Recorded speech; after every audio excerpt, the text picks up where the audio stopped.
following is a presentation of TBS Sports.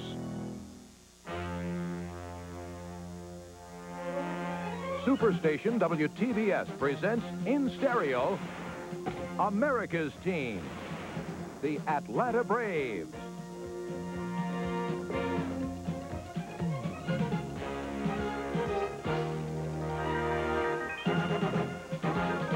Atlanta Braves baseball is brought to you by Busch Beer, the beer with a taste as smooth as its name.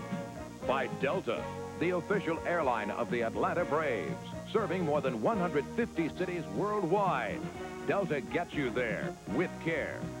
By the Coca-Cola Company and your local bottler of Coca-Cola. And by Canon, so advanced it's the world leader in 35mm photography. And proud to be the official camera of the Atlanta Braves.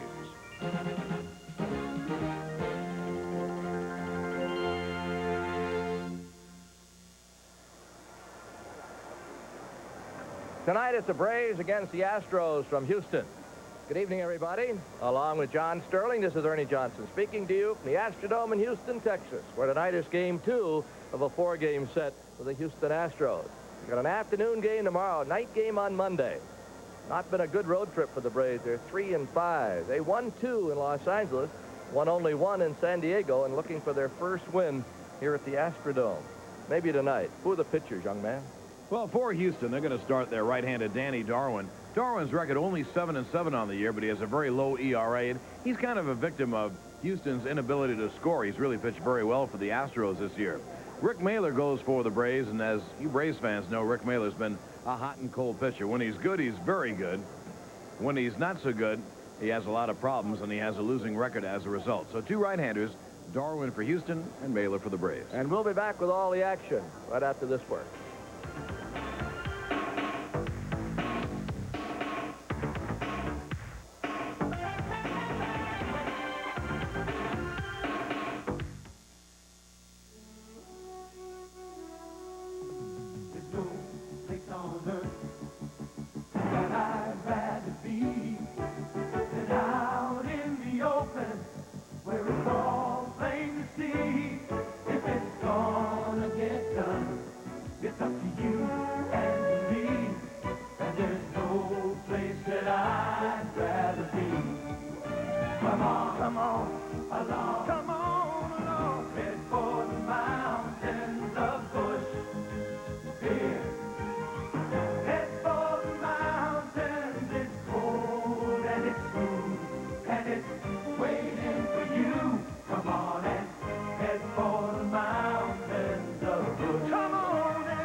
Ouch.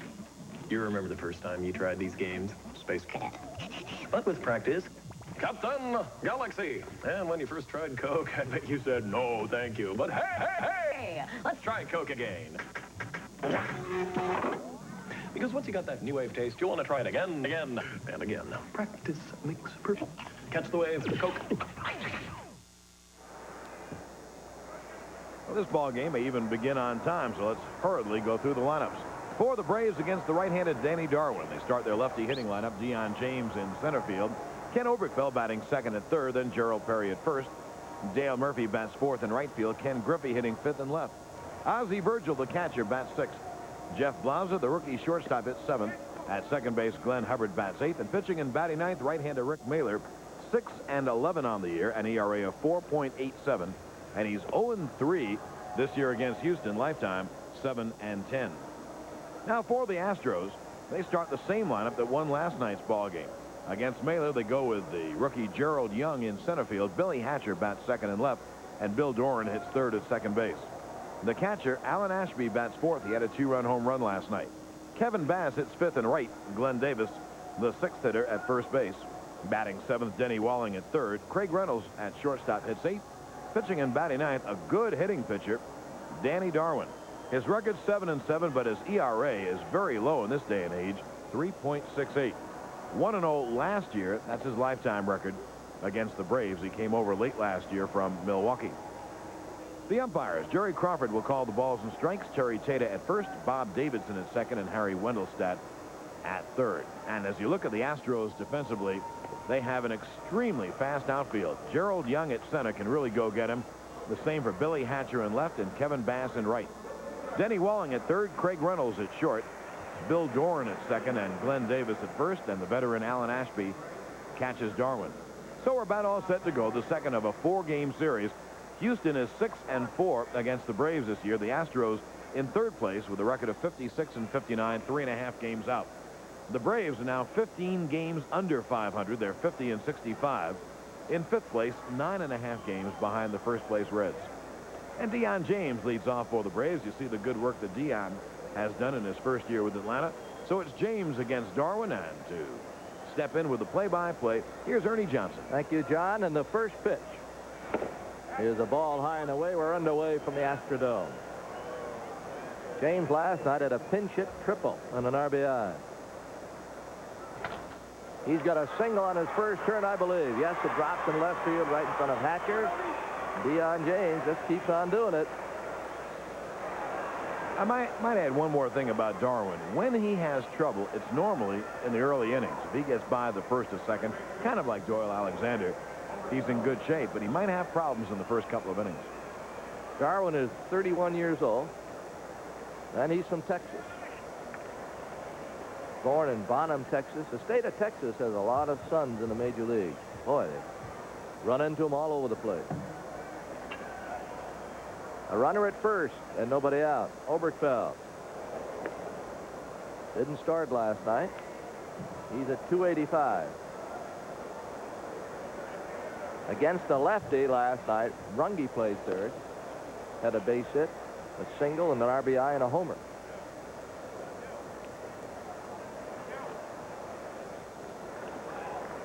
The runner's going. The throw to second. Safe. The ball is dropped. Give Deion James a stolen base. His 6th of the year. James really not a base stealer, but the Braves do not have a lot of respect for the strength of Alan Ashby's arm. So anytime he can, Chuck Tanner will have his runners going if they have the ability to steal a base. And James gets in there in pretty good style. The throw tailed off. No balls in the strike. The Braves' 80th stolen base of the year. Driven to right, but hooking foul out of play.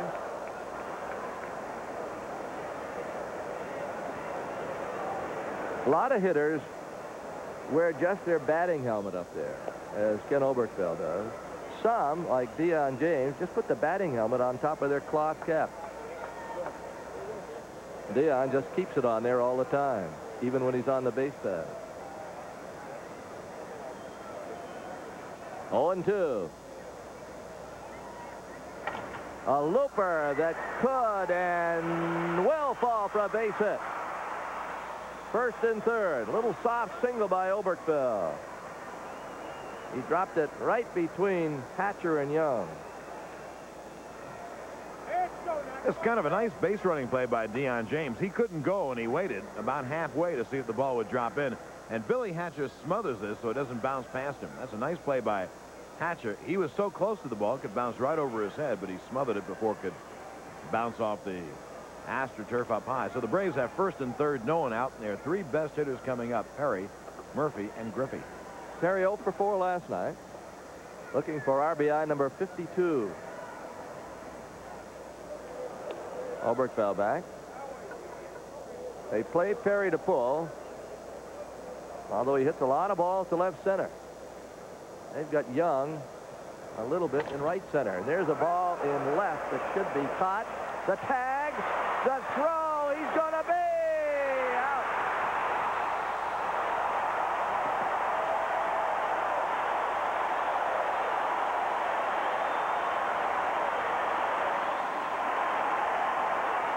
They gambled and lost. The fly ball really wasn't that deep. You can see Hatcher coming in. Obviously, the Braves don't think much of Hatcher's arm, but I'm really surprised the Braves sent James. He's a dead duck. The fly ball was in such shallow left. It was only the first out, and you got a guy like Dale Murphy coming up. And the Braves really committed a mistake. Not Dion James, but he was told to go, and he got thrown out by a lot. And after all, Hatcher is a major league outfielder. He caught the ball in very short left, so a base running mistake by the Braves. Now Murphy with 2 down.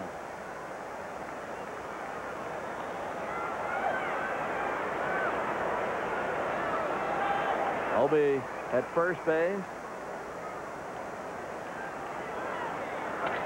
Murphy hits it into left field. Base hit. It'll happen every time. Murphy with his 4th hit of this series. It's only the 2nd game. Last night he went 3 for 4 with a couple of doubles. So the Braves find themselves with 3 hits in the inning. Nothing to show for it. 2 outs and runners first and second.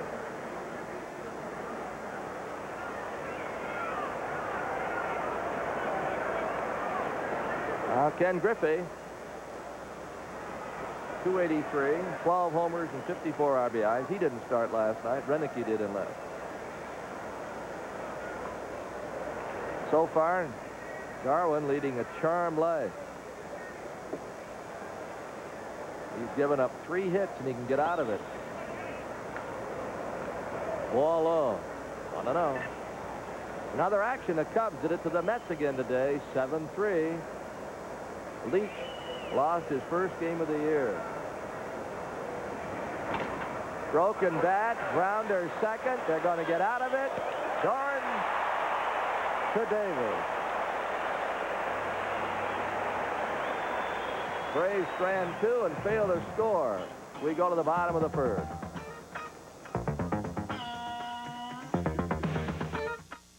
When it comes to autofocus cameras, some give you part of the action, but Canon EOS gives you all of the action. When it's so dark that some can't focus, EOS doesn't miss a trick.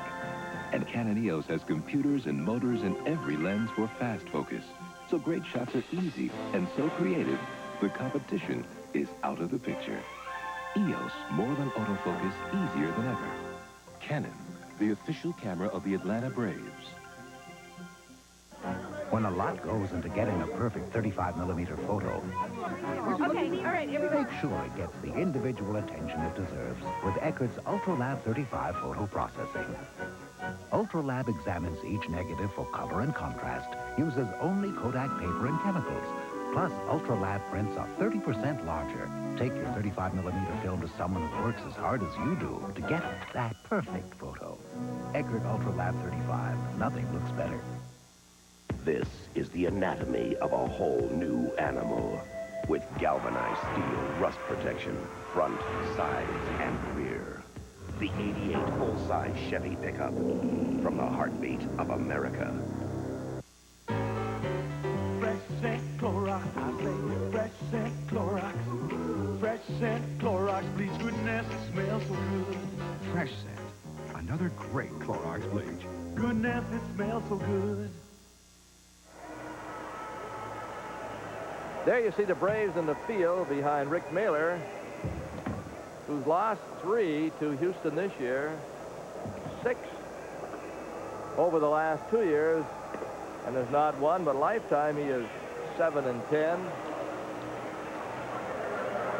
against the Houston Astros. I gave you the Cubs New York score, 7-3 Chicago.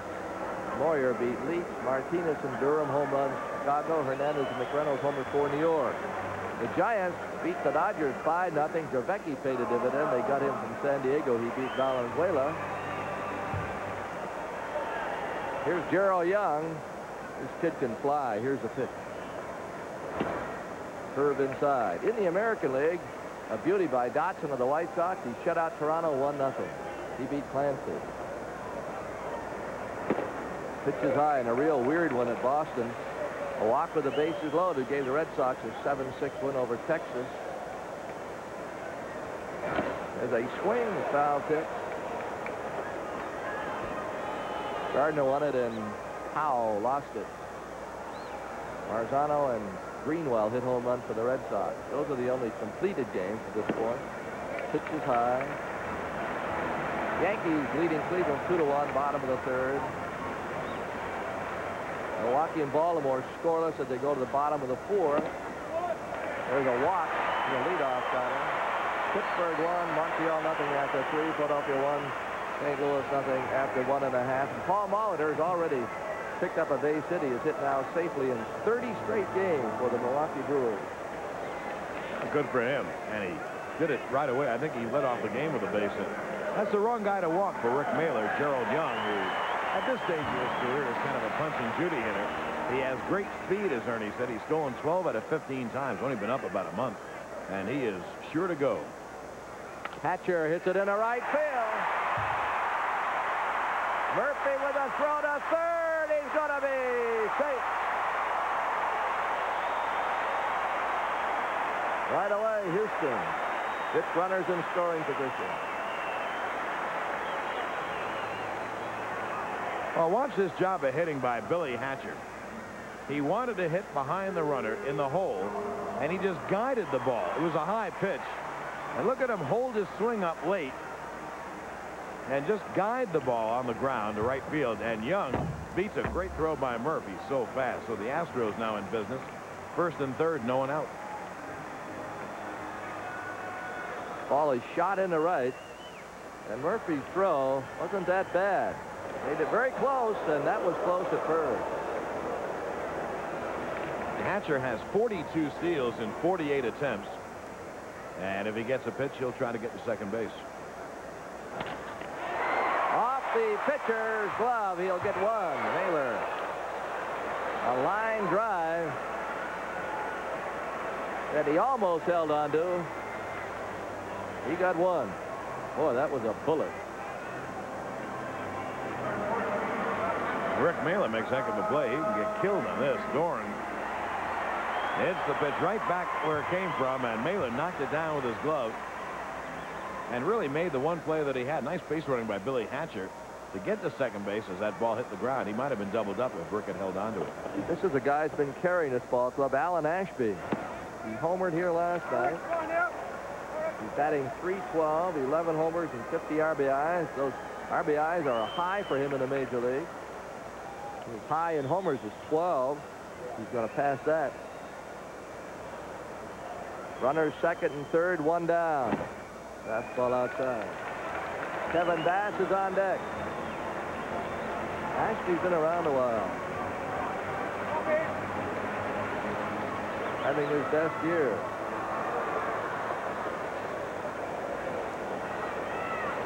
At age 36. Quick foul. 2-1. Al Lanier is coaching at third again. He's their manager, and he was down there last night, and he says, well, let's try it again. We won. Of course, he coached for Whitey Herzog at third for years and years. Last night's score was 8-4. Just a little bit inside. 3-1.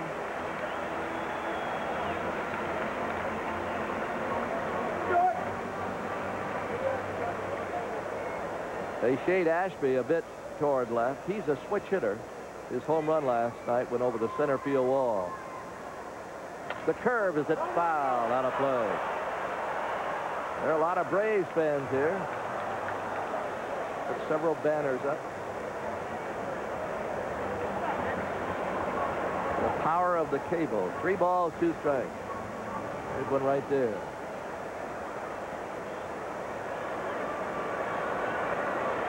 Wonder if the cable will ever get to Crabapple. 3 balls, 2 strikes. It's in Hawaii and Puerto Rico, but it can't get to Crabapple. 1 out. And Ted bought his place out there. I thought for sure we'd get cable. Still haven't got it. No clout. I guess you have to give him a map or something. That's what they said. Not enough people out there. Ball, strike 3. Come on back, Ryan Ashby. Fastball outside corner, says Jerry Crawford. If it was a strike, it was right on the black. This is called hitting the spot. Outside corner at the knees on Ashby. It's not where he catches it, where it gets over the plate. It looked like it was over the outside corner. Now Kevin Bass, and Naylor's got a chance to get out of this inning. He had runners first and third and nobody out.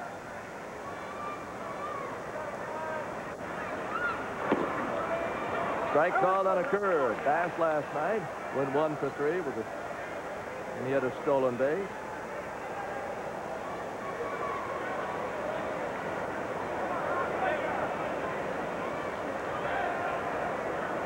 Mailer from the stretch.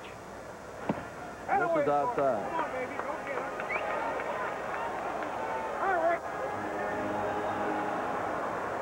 There's Young at third. Hatcher down at second. They both run well. And Mailer delivers. Outside fastball. Bass is a switch hitter. That's 281 lefty and 274 righty. Had a super season in '86. Got him into the mega bucks category.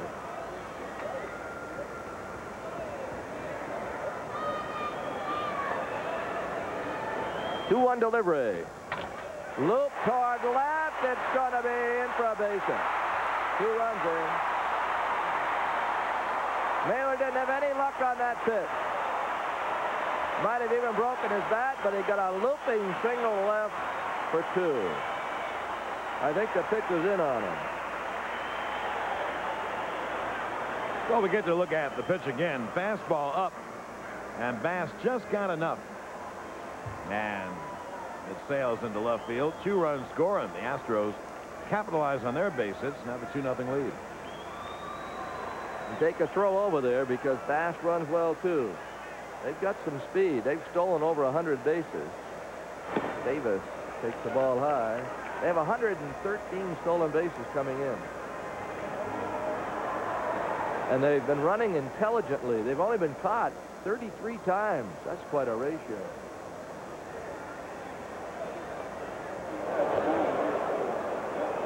Glenn Davis, who's been dropped to the 6th spot, has hit 19 homers and has 62 RBIs when hitless last night. These Astros feel that they can put something together and catch Cincinnati and the Giants. They're not that far behind. Only 3.5 out of first.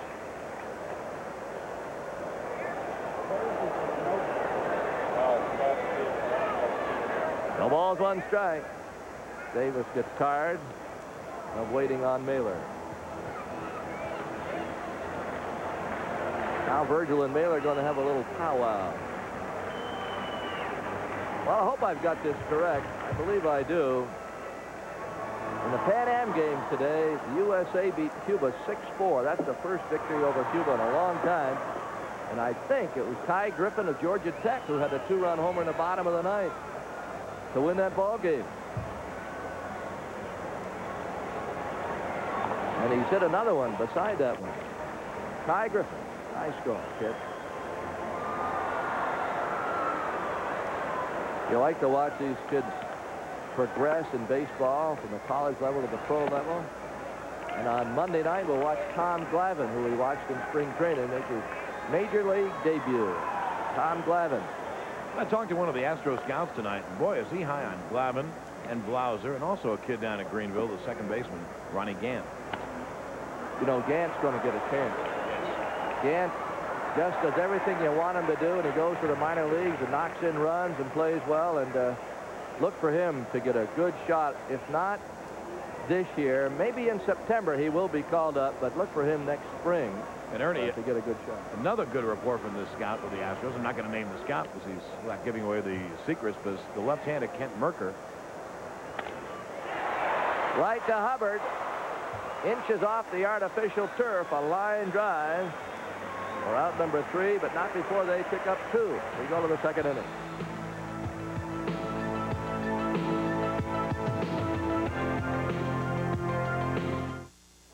Checks out fine. Everything's okay. It takes a lot of teamwork at Delta to give you the best service. And as a mechanic, I make sure everything's ready to go. All with one thing in mind, a safe, comfortable flight. Hey, Bob, we take a lot of pride in what we do. I like working on our airplanes, and I sure love working for Delta. Delta, get you there.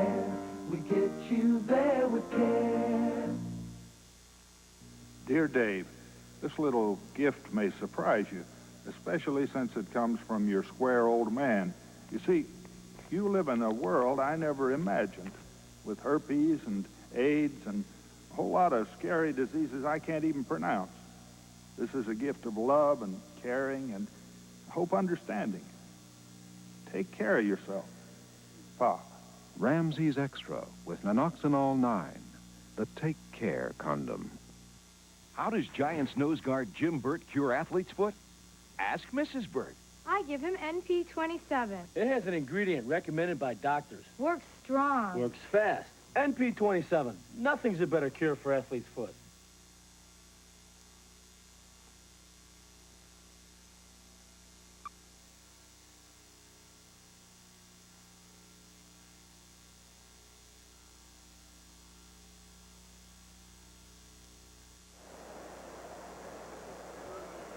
Sunday night on the sports page, Charlie Neal hosts discussions on the status of the negotiations between the National Basketball Association and their Players Association, and featured will be Larry Fleischer, who is the Player Association Director, also Russell Granick, the NBA Executive Vice President, and former great NBA player, now TBS sportscaster Rick Barry. All on the sports page on Sunday night at 11 Eastern Time right here on the Superstation. Ozzie Virgil leads off the second.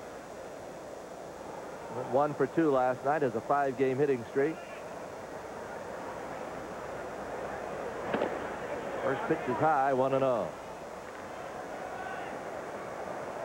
Tim Wallach has an inside the park home run at Montreal. It's 2-1 Montreal over Pittsburgh. Pirates now batting in the 5th. Strike. Boy, Wallach is having some year. He reached 100 RBIs yesterday for the first time in his career. He leads the league in RBIs with 100. Tim Wallach. Put him down for 101 now after the inside the park job. I'd like to see his explanation on the inside the park home run. Tim probably say, well, it hit a carom away from him out there because he runs pretty well, but that's a job in inside the park homer. Toward short. Toward first. 1 down. Oh, I bet he has a funny explanation for it. He's a very frank, honest kind of guy, very nice guy, and he doesn't take himself seriously, so I'm sure he's kidding about his speed. He's no Tim Raines. Now, here's Jeff Blauser. Had a base hit last night, went 1 for 3. Had some pretty good cuts at the ball.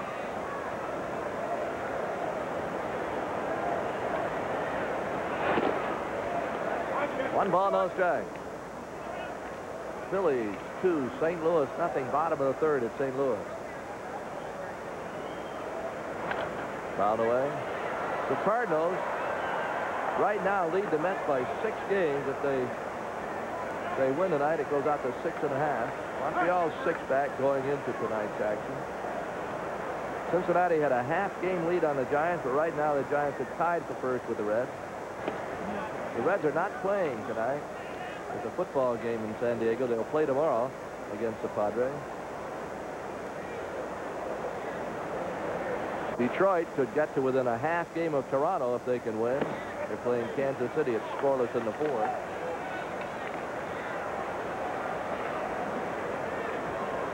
The Yankees are trying to snap a 5-game losing streak. Strike. And they're leading 5-1 over Cleveland in the 4th. 3 balls and 2 strikes. Fouled away. Had a good cut at that fastball. Hubbard's on deck.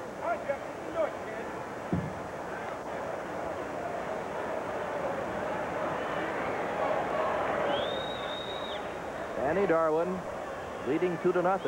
He gave up 3 hits in the 1st inning. A little bit high. Nice eye by Blauser. And he works him for a walk. And as Glenn Hubbard approaches the plate, we remind you that this telecast is authorized under broadcasting rights granted by the Atlanta National League Baseball Club. and is intended solely for the entertainment of our audience. Any publication, rebroadcast, retransmission, or the use of the pictures, descriptions, or accounts of this game without the express written consent of the Atlanta National League Baseball Club is prohibited. Hubbard 1 for 4 in last night's game. It was a double.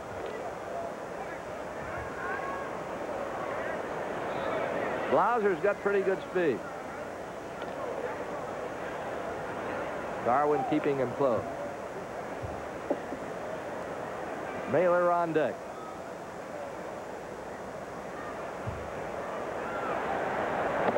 That's the strike. Ernie, we haven't mentioned this. The Astros recalled their familiar name to the Major Leagues today, Dale Berra, Yogi's son. So Yogi and his son in the Astro dugout, and Dale Berra probably will platoon with Craig Reynolds at shortstop.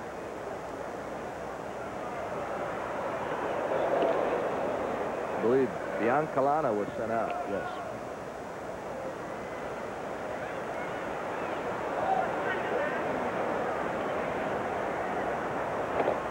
A little bit high. There's Dale Berra.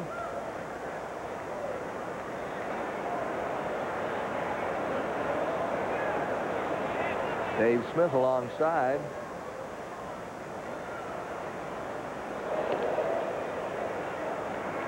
Two balls and no strike. Make that 1 ball, 1 strike.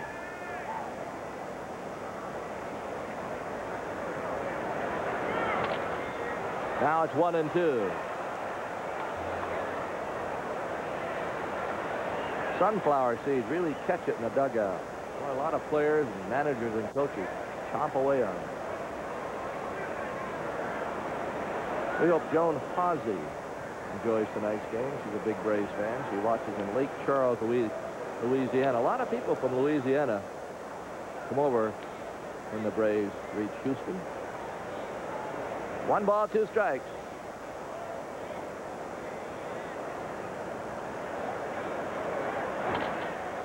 Double play ball. 1-2.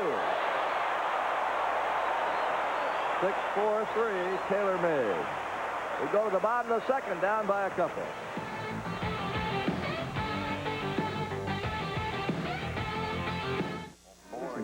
You better check the upper and lower spray on. No, I think I got it. What we need is a new washer. No kidding. Tom, more coffee? Oh, thank you. Hey, you guys called me over here. What's up?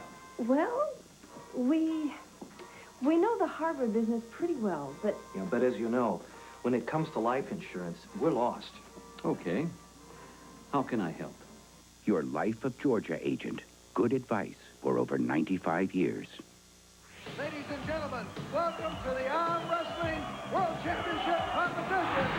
All I want to do is hurt him, cripple him. When the switch goes on, I feel like I can shoot. Sylvester Stallone is back on video. I'm going to give you a world of hurt, little man. You want it? His biggest challenge ever.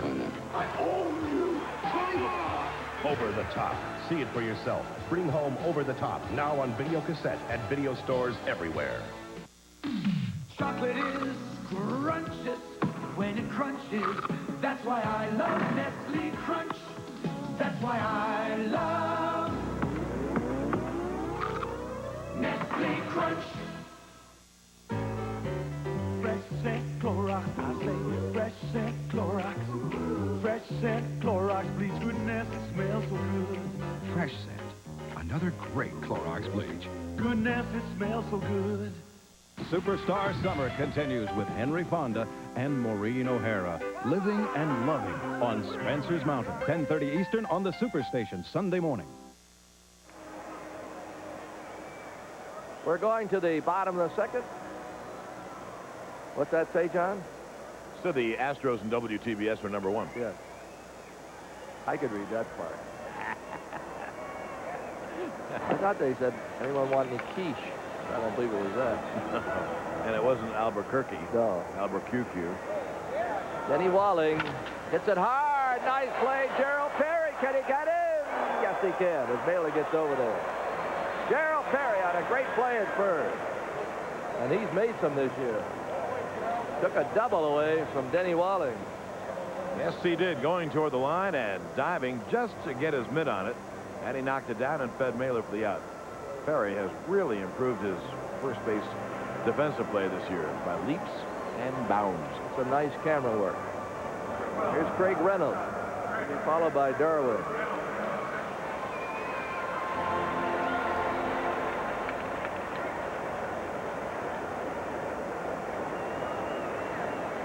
Reynolds last night, 0 for 1, had a sacrifice fly and an RBI. And the pitch to him is it foul off to the left. Well, Tony Gwynn leads baseball in just about, well, any league in hitting, I'm sure. Leads the majors, 370, leads them in hits. We have to contend with him all the time, and now there's another one coming along. Yeah. His younger brother, Chris Gwynn, recalled by the Dodgers. All he did last night in his debut, go 3 for 4, had a couple of RBIs. He helped the Dodgers beat the Giants 4-3. That is Chris Gwynn. Outside, 2-1. If he does anything, some San Diego fan's going to say, well, why didn't we get him? You can't get everybody you want. There's such a thing as a draft now.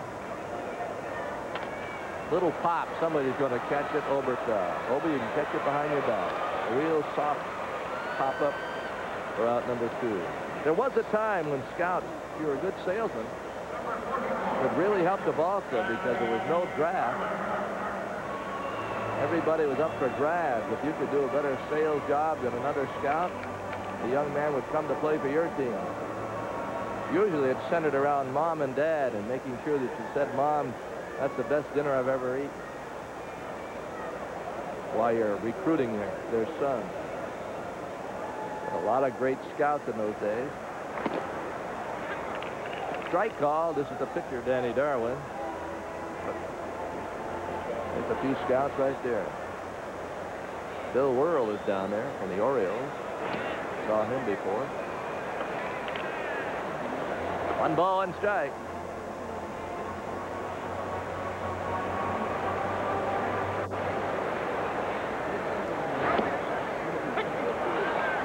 One and 2. I was talking with Bill Whirl the other night, talking about all the teams that he covers. He covers 3 of the 4 divisions. He said, every team I cover needs pitching. Look at when they start bringing guys like Ray Burris, no reflection on Ray, who's a very fine major league ball player, but he wanted to get out of baseball, get in the front office from Milwaukee. And he was. They said, hey, we need you. You're not in the front office anymore. You're starting tomorrow. That's in the center field by the pitcher. Darwin gets a hit. A 2-out single by the Houston pitcher. You know, the thing about Chris Gwynn, I remember you were a leadoff man with Tony Gwynn in San Diego, very prophetic, because you asked him about his brother, and, you know, Tony was saying some really nice things about his brother. He didn't know he was going to be called up. He gets called up and goes 3 for 4. That's pretty good. Gerald Young with the pitcher at first, 2 away.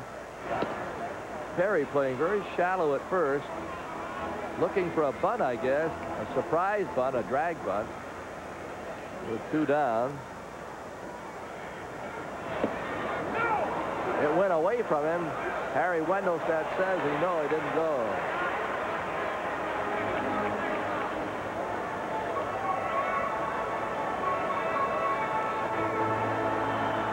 Darwin at first came in batting 154.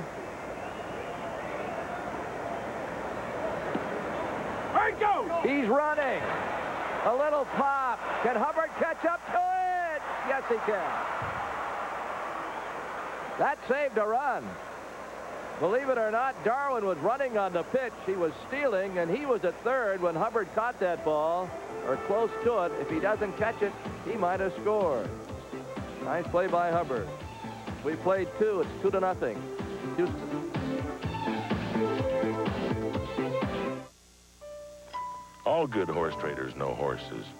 The best ones know cowboys, too. He needs a little work, but the price is firm. He's worth it, but I'm a little short. Just pay me half now, and if I don't hear from you, he knows his way home. Push. Head for the beer brewed natural as a mountain stream. Head for the mountains of Bush. Here's the reason we have our own photo lab at Eckerd, Lisa. You see, we send film of Lisa to the photo labs other stores use, but they never send her back looking quite like herself. So we developed our own photo lab, a lab that's been awarded the Kodak Color Watch seal.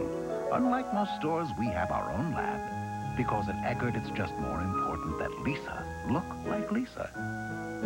Eckerd Photo Finishing. Nothing looks better. This is the Fuller family. The Fullers have just filled full with 4 fried foods. And this is the fullest the Fullers have ever felt, folks. Alka-Seltzer to the rescue. Alka-Seltzer fights your acid indigestion and fixes your headache in a flash. Send Alka-Seltzer to the rescue and feel your finest, fast. Alka-Seltzer to the rescue. Try extra strength Alka-Seltzer. More of what you take Alka-Seltzer for. Question: who are the Braves of the future, and how are they doing on the farm? Well, you can find out in each issue of Super Sports News.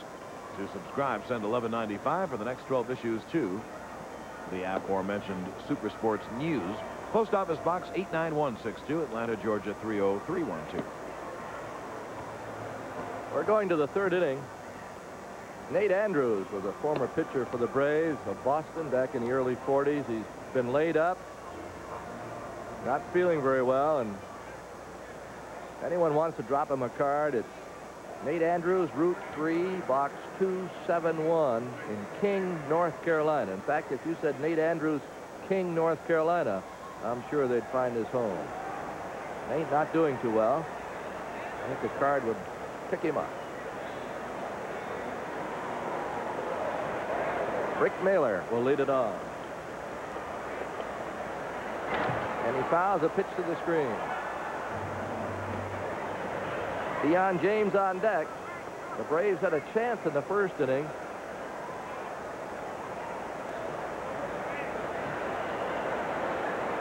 And the 0-1. Hit to short. Reynolds to first. One down. Now James, who single, stole second, got over to third on a base hit. And then was doubled at the plate when Perry hit a fly ball to left. There were 2 on and nobody out when it happened. Russ Nixon, if he had it to do over again, of course, the second time around, you know, you wouldn't have sent him. But he did, and he was nailed at the plate. Pitch to James reminds me of a similar incident in the old Polo Grounds years ago. Del Crandall, our catcher, was at third with nobody out. The 0-1. Hit foul out of play 0-2. Crandall was at third with nobody out. Fly ball to rather short center field, and the coach with nobody out is going to hold Crandall. They tell him to run down the line just a little bit. Willie Mays is the center fielder. He catches it, and he threw that ball right into the dirt at second base. And everyone said, oh, why didn't he send him? Well, you can't. Hindsight. There's a strikeout of Deion James.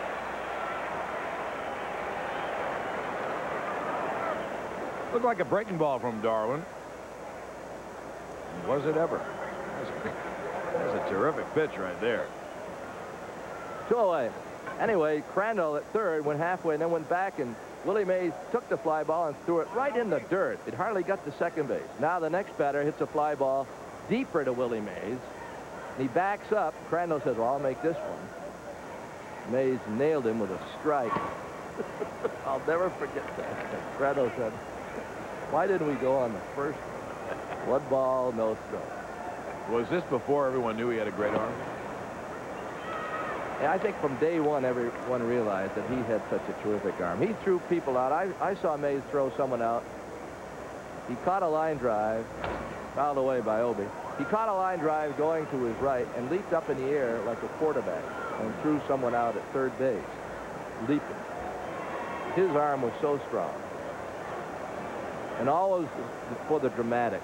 Mays seemed to do more good things when it counted. Had to be done. Fouled away. like in an all-star game, he'd get on somehow, steal second, score the winning run. I mean, He just had great ability, absolutely. 1 ball, 2 strikes. Ulrich fell at a base hit first time up. Soft single left.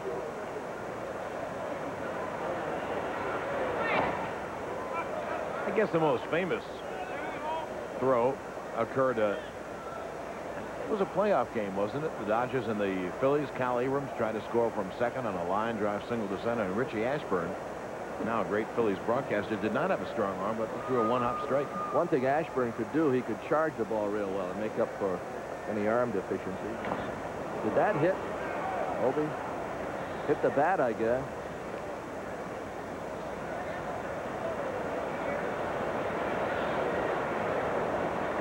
Let's see if this hits the knob. No, it hit the end of the bat as he was pulling it back. We're in the 3rd inning. It's 2-0 Houston. A soft single by Bass in the first got them 2 runs. There's a soft fly ball to left. Hatcher. The top of the 3rd is history. We go to the bottom half. Down by 2.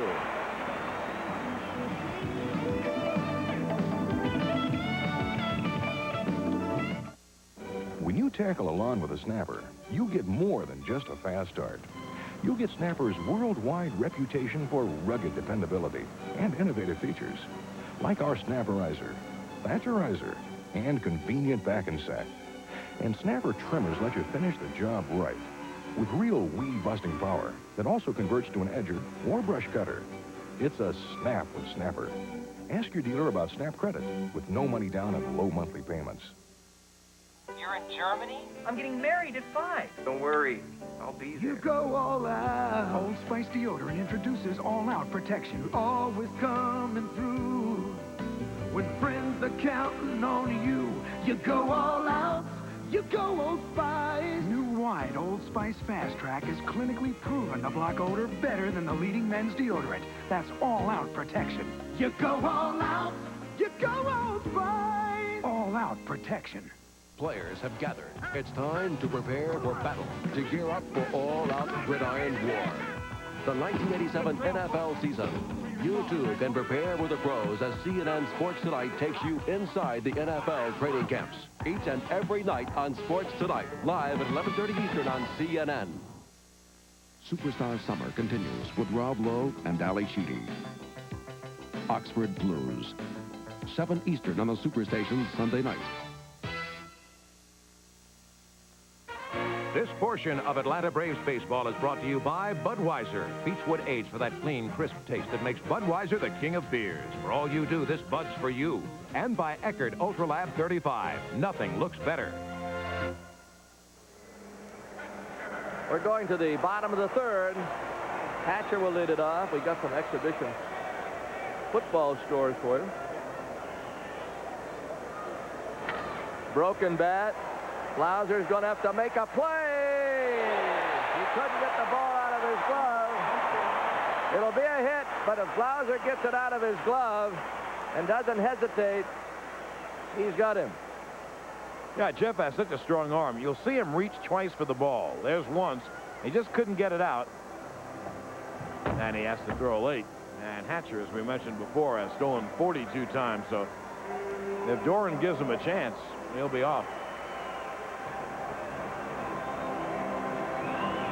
Doran lined one off the glove of Mailer first time up. He chased it down and threw him out.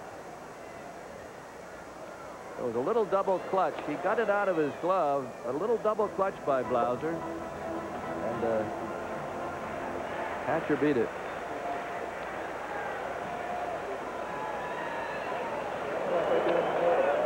Cincinnati 17, Tampa Bay 7 in the 3rd quarter, exhibition football. St. Louis 16, Cleveland 7 in the 3rd. Buffalo Bills 7, the Atlanta Falcons nothing in the 2nd quarter. Indianapolis 3, Detroit nothing in the 1st quarter. The Saints of New Orleans nothing. The Minnesota Vikings nothing in the 1st quarter. New York Jets 7, Philadelphia Eagles 7 in the 2nd quarter.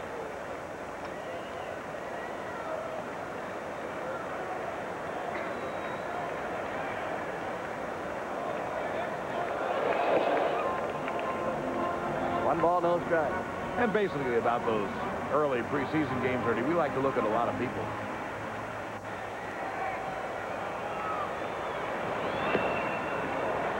I guess that was a pitch out, 2-0. Virgil came up out of the crowd.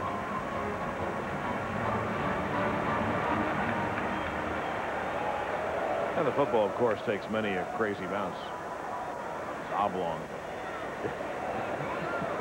It's better. There he goes. Runner going. Hit right. Down to the corner it goes. Hatcher to third. They'll wave him. He'll score. Dorn with a double and an RBI. 3-0.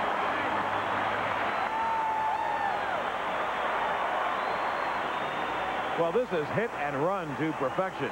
You have a speedy guy going with a pitch, and Dorn flat out rips it. Remember, he ripped that ball off Mailer's glove his first time. This one went right over first down the line, and Hatcher scores easily with his great speed.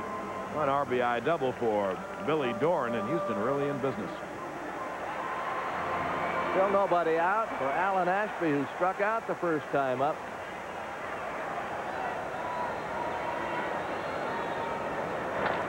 Bouncer to short. Lauser looks to third and throws to first. Well, out number one. He didn't have a play at third. He took a look to make sure because it had a high loop in it. That gave Dorn a couple of extra steps. Now Kevin Bass with a runner at third and one down. The infield comes up. You don't have to come up quite as far on artificial turf. That ball gets to you fast enough.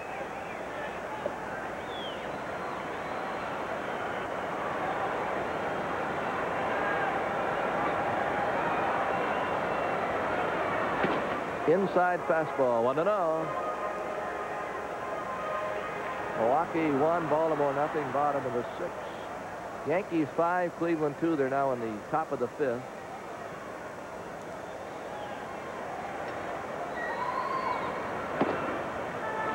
Twins are slugging Seattle 11-1 in the third. Open up another can of pitchers. Minnesota up by 3.5 over California going in. The letup is low. 3 balls and no strikes.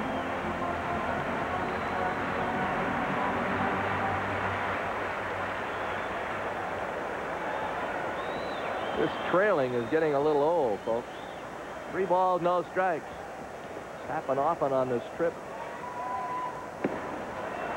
5-0-4.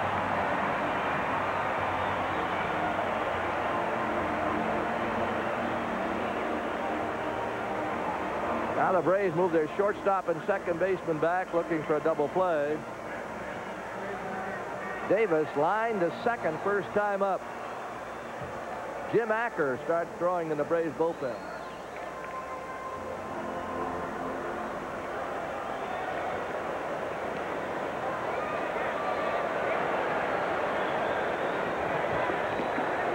Time call.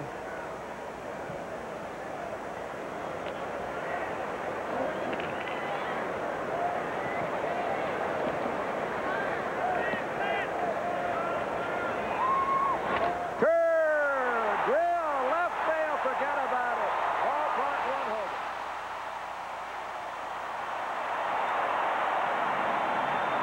Davis homers.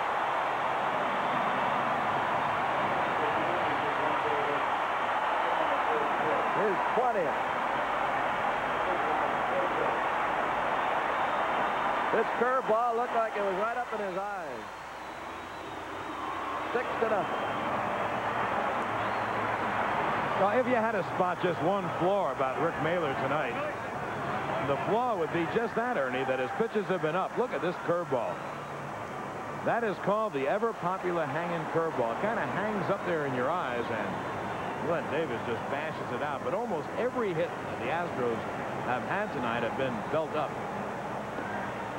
Strike call. Denny Wallace.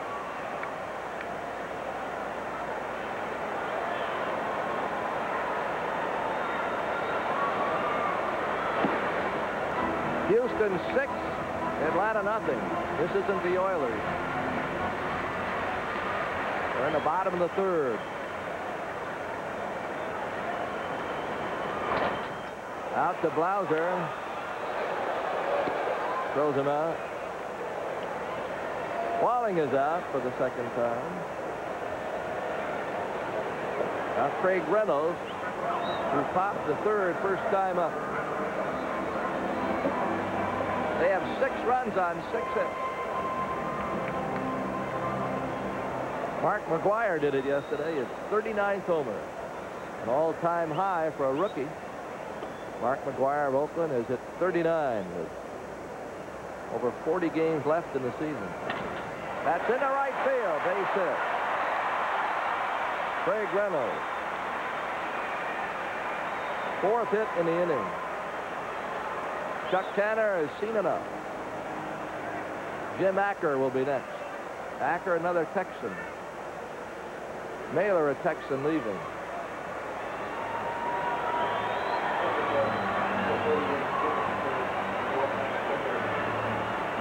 As Mailer makes his way out and Acker makes his way in, we'll break away for this commercial.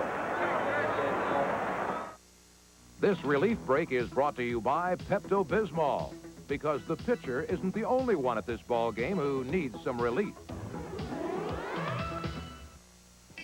I'm home. Hi, Mom. Is your brother home yet? He's upstairs. He says he feels pukey. Bobby? He ate a bunch of junk after school. The kid eats like a maniac. Mom, I feel pukey. I've got just what you need. Here it comes. The soothing relief of Pepto-Bismol. The one that coats is the only one you need. Feeling better? What time's dinner? Maniac. How does Giants nose guard Jim Burt cure athlete's foot? Ask Mrs. Burt. I give him NP27. It has an ingredient recommended by doctors. Works strong. Works fast. NP27. Nothing's a better cure for athlete's foot. Pete Rose just got tough.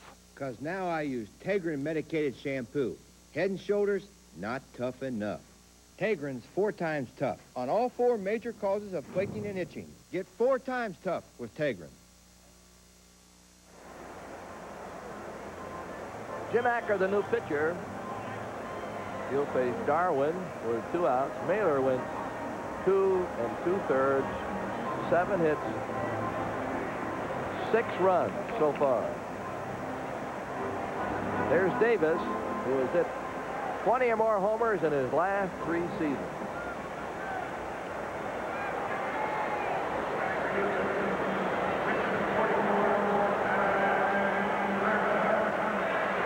Darwin had a base hit first time up. He had a base hit his second time up. You know, Danny came into the game 8 for 52, no homers and 4 RBIs. And I think he began as an outfielder.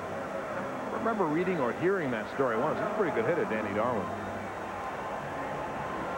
Now Gerald Young, the 9th batter in this inning. 2 outs and 2 on in the pitch. Didn't mean to. Anybody going to cover? Acker just got there. Hubbard threw him out. Perry broke to his right, but Acker got over there just ahead of the speedy Gerald Young. 4-1 if you keep a score there. That'll do it, but 4 more runs. We go to the 4, 6-0, Houston. When the sun's real hot, a day of hard work seems to last a week.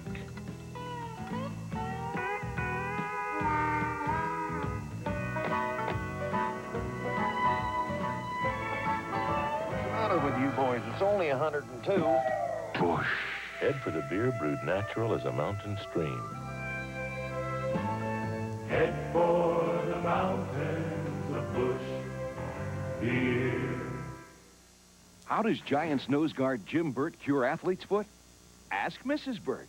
I give him NP27. It has an ingredient recommended by doctors. Works strong. Works fast. NP27. Nothing's a better cure for athlete's foot. This is the anatomy of a whole new animal with the most powerful standard engine In half-ton pickups, the 88 full-size Chevy pickup from the heartbeat of America.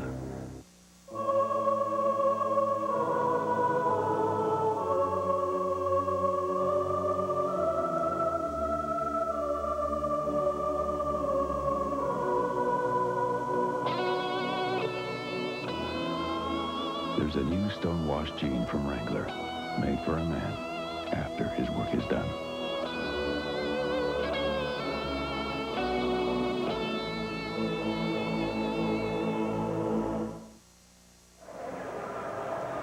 You can check out the scoreboard, National and the American League. Cubs did it again to the Mets. The Giants got great pitching from Gravecki to shut out the Dodgers. 2-2, Pittsburgh and Montreal. Philadelphia and the Cardinals 2-2. In the American, Minnesota had a big inning in which they scored, I believe, 8 runs. All right, we're just about set to go to the 4th inning. Here's John. Okay, Ernie, in the middle of the Braves order, they have a huge mountain to climb baseball-wise. As you see the score, they trail 6-0. They had Darwin on the ropes in the first inning, but a base-running mistake cost him dearly. Now Danny seems to have settled down. That's been his history, too. 6-run lead will settle you then. 1-1. Wait, Gerald. Back away at him, Gerald. Come on. Perry hit a shallow fly ball to left. It was turned into a double play when ill-advisedly the Braves sent Deion James to the plate. Bill Doran will make that play one away. Ernie mentioned the scores. We didn't have a lot of time to develop them. Some of the highlights today. Gravecki pitched a 4-hitter for the Giants, out-dueling Fernando Valenzuela, and Fernando is now 9-11 on the year. Of course, you could argue this way: the Dodgers didn't score a run, which is their problem. The Dodgers are the only team to score fewer runs this year than the Astros. Mike Schmidt hit number 24 for the Phillies tonight. The Phillies once again had the lead over the Cards, 3-2. Philadelphia batting in the top of the 5th. I'll tell you a strange thing about the Texas-Boston game in a moment. Here's Murph. The game went back and forth, took forever. I wasn't in my room a lot, but every time I came back, they were still playing. At the end of the game, Boston has a 1-run lead, and Texas has 2-on-2 out, and a really good hitter up, Larry Parrish. And you know what happened? The young second baseman, Jerry Brown, got picked off second base. Boy, Ernie, would you look for a hole to climb into then? I wouldn't get on the bus. That's line foul down the right field line by Murph. I watched that game. Darrell Porter will never come closer to getting hit right in the noggin by a 90-mile-an-hour fastball from Roger Clemens. I mean, it was right at his head, and it might have been a couple of inches behind him. He hit the deck, just got out of the way. The next pitch hit him in the shoulder. I leave it to you whether he was trying to knock him down or hit him. There's another base hit for Dale Murphy. Murph really hitting the ball on the nose. Last night he had 3 hits. Tonight he has 2 more, so he's 5 for his last 6. I didn't see that part of it. Was that the part of the game where Texas was coming back against Clemens? Yeah, and Darrell Porter and Clemens had words. They had to hold them apart, and the benches cleared. The dugout, even the bullpen cleared. Looked like they're going to have another fight, but the umpire got a hold of Clemens, and somebody got a hold of Porter. But boy, what a close pitch to his Coco. And then he was hit on the next pitch in the shoulder.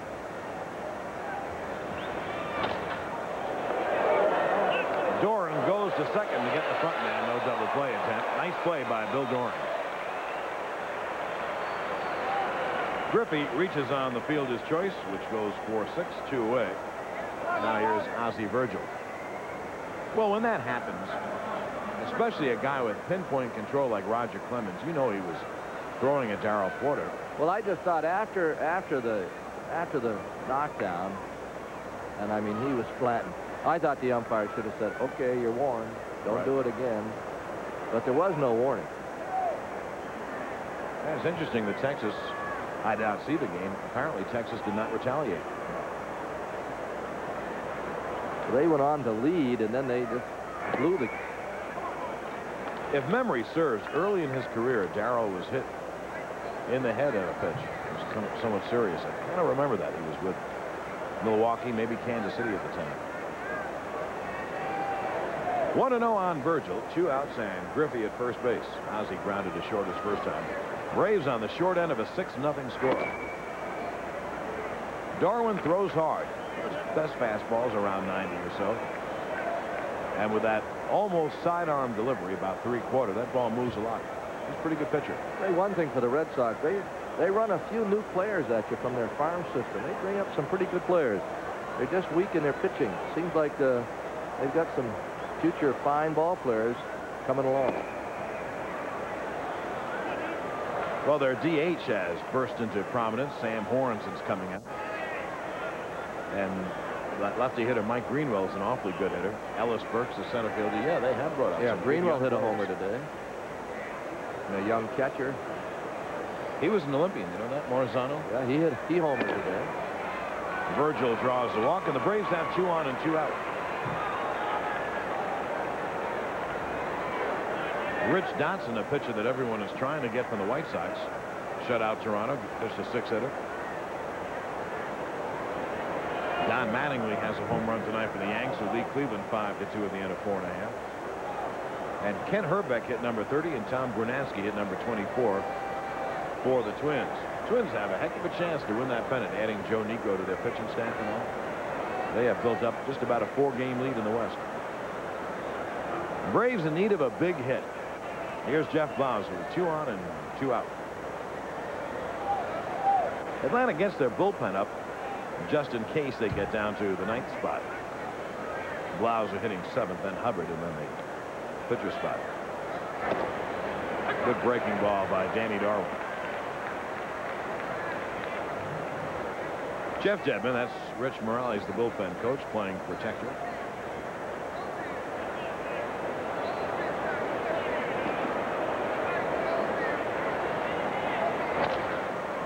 Chopped over the mound. Doran makes a heck of a play. He's an all-star second baseman, and you've just seen why. What a terrific player, Bill Doran. This looks like a base hit, one of those AstroTurf base hits, but Doran out of nowhere makes the grab and steps on the bag.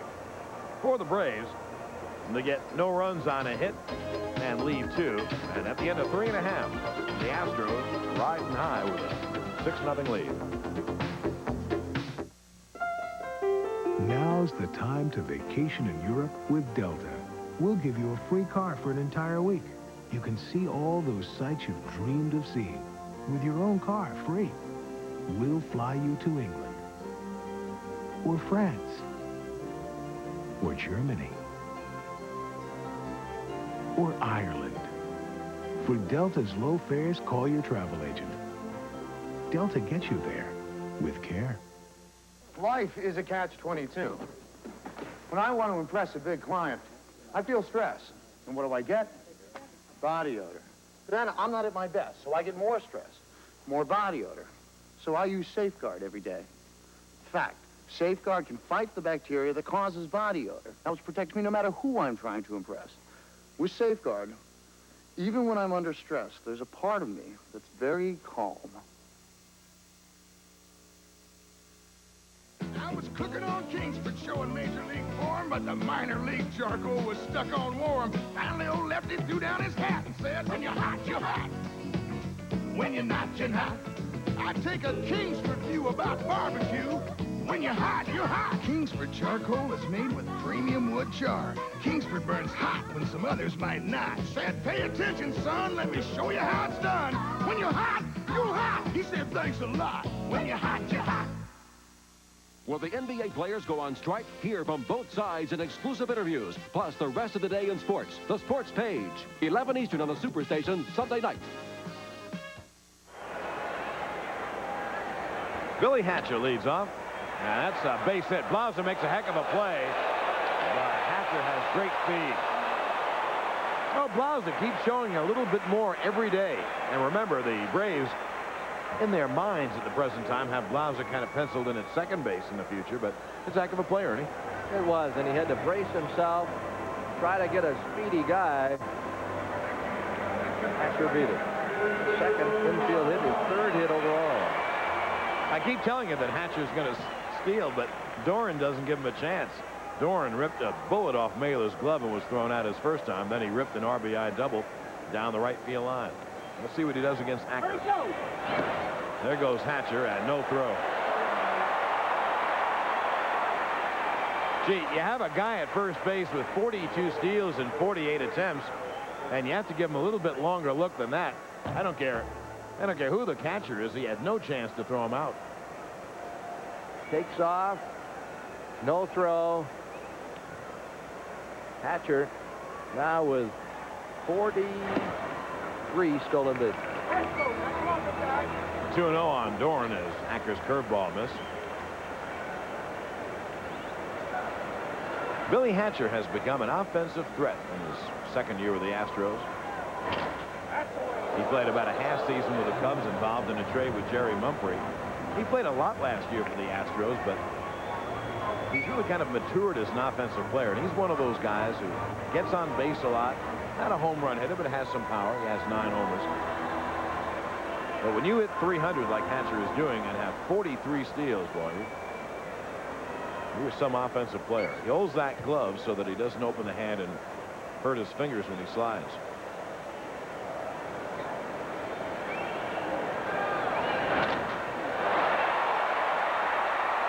It'll be caught by James. Hatcher will tag. Dion in deep right center sends it back in, and Hatcher moves on over to third base.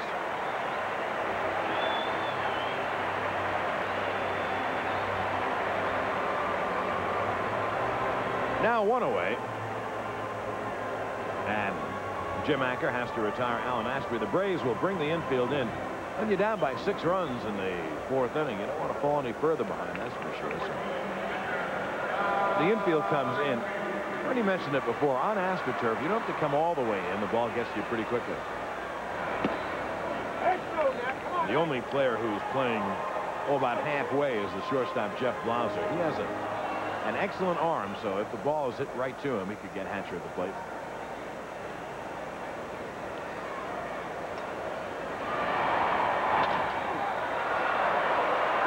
That should not score the run. Here's Murph in right center.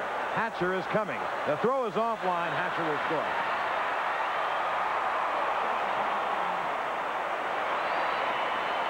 So it's a sacrifice fly for Ashby.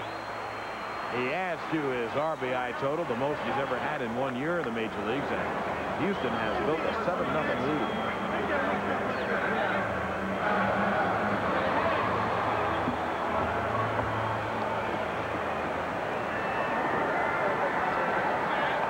Now 2-8. And here's Kevin Bass, who was singled and walked.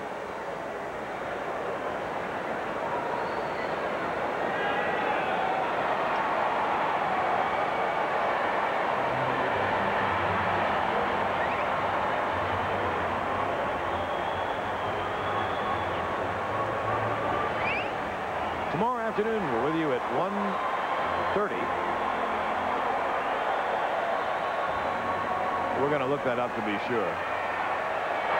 Bass takes a curveball in there. 1:30 Central Time. Yes, 2:30 Eastern Time. And then Monday evening at 8:30 Eastern Time, 7:30 Central.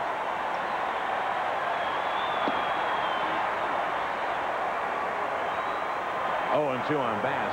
Tomorrow afternoon, Zane Smith goes for his 5th straight win with Ted Simmons as catcher. And of the 4 wins, 3 have been complete games. Then Monday, the Major League debut of Tommy Glavine. That fastball just missed on the count 1-2.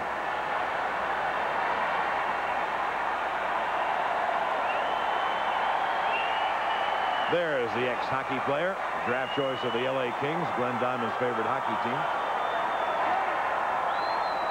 The wave is going on in the Astrodome. That's what all the noise about.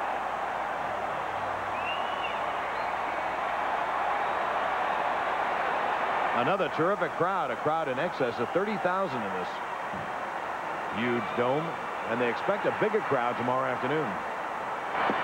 Struck him out on the sinker. Nice pitch by Acker. Bass strikes out. And Houston gets a run on a hit. We played 4 innings in the Astrodome, and Houston leads it 7-0. When it comes to autofocus cameras, some give you part of the action, but Canon EOS gives you all of the action. When it's so dark that some can't focus, EOS doesn't miss a trick. And Canon EOS has computers and motors in every lens for fast focus. So great shots are easy and so creative, the competition is out of the picture. EOS, more than autofocus, easier than ever. Canon, the official camera of the Atlanta Braves. I'm thirsty for it, you know what I mean? Sweating in the sun, need something cool and clean. Yeah, thirsty for it, 93 in the shade. I'm thirsty for it, no one needs thirsty. Nothing cuts through thirst like Gatorade Thirst Quencher. It speeds in fluids and minerals and supplies energy to working muscles. I'm thirsty, thirsty, thirsty for that Gatorade. Gatorade is thirsty for that deep down body thirst. I love this country. It's so fun here. Like this chicken thing. See, this is chicken cube, this is chicken strip, and this is chicken, all white meat. Best tasting part of chicken. Tenderloin, most juiciest part. Comes with fries and coleslaw. And where's only place you get chicken this good? At the fish place. I love this country. Long John Silver sounds good to me.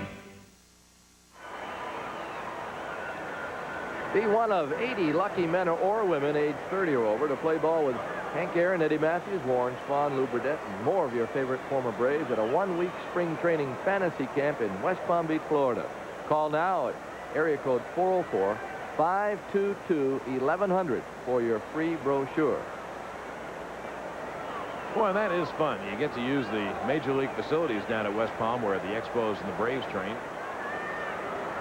And have a great week down there. Glenn Hubbard leads off the 5th and fouls it off. And then I guess the culmination is you play a game and you get it recorded and taped and everything. And that must be fun. I believe you get the uniform, too. Braves trail at 7-0. We're in the 5th. Reynolds off balance. Oh, there's a heck of a play. What does it take to play shortstop in the major leagues? Well, it takes the ability to make a play just like this. Moving to your right, into the hole, throwing on the run. Perfect.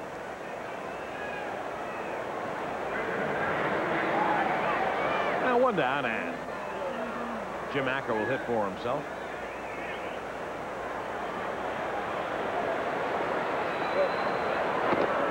There's a fast strike from Danny Darwin.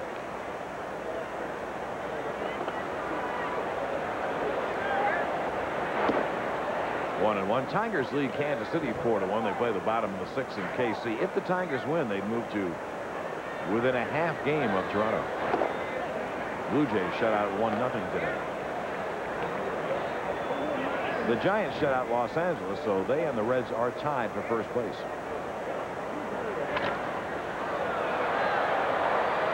And if the Astros hold on to this lead, they'll only be 3 games out.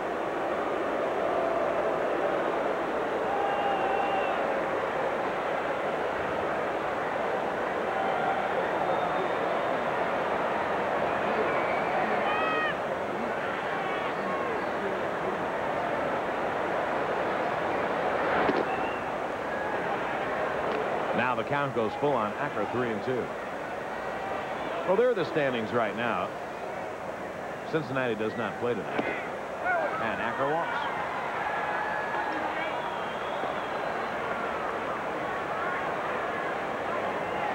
Look at Darwin kind of walking around, probably talking to himself. He has a 7-0 lead, and about the last thing in the world he wants to do, you see him shake his head, is walk the pitcher with 1 out. Anyway, Acker is on. That's the 3rd walk given up by Danny. Here's Deion James, who led off the game with a base hit. Then struck out, so he's 1 for 2. Deion, one of the pluses for the 87 Braves. He's hitting just over 300. And he's shown pretty good power, good offensive ball player.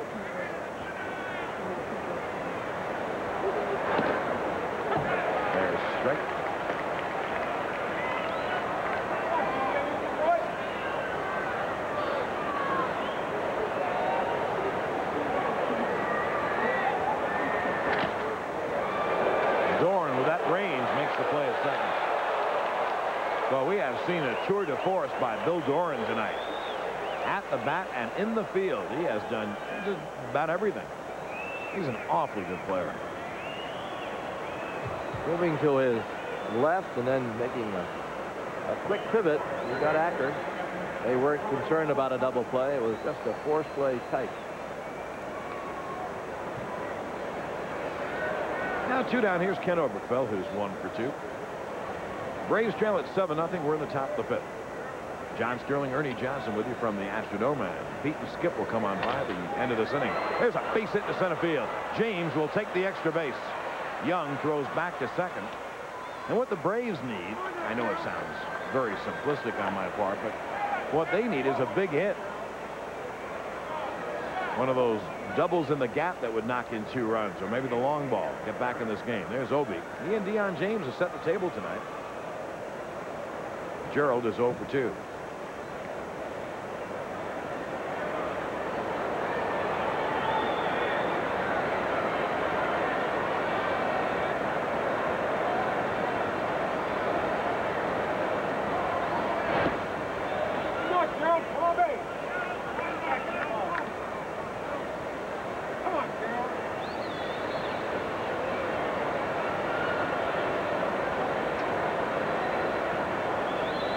Fastball hit right back to the mound.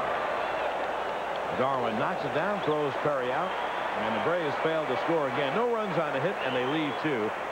And we're halfway through tonight's game. Houston leads it 7-0.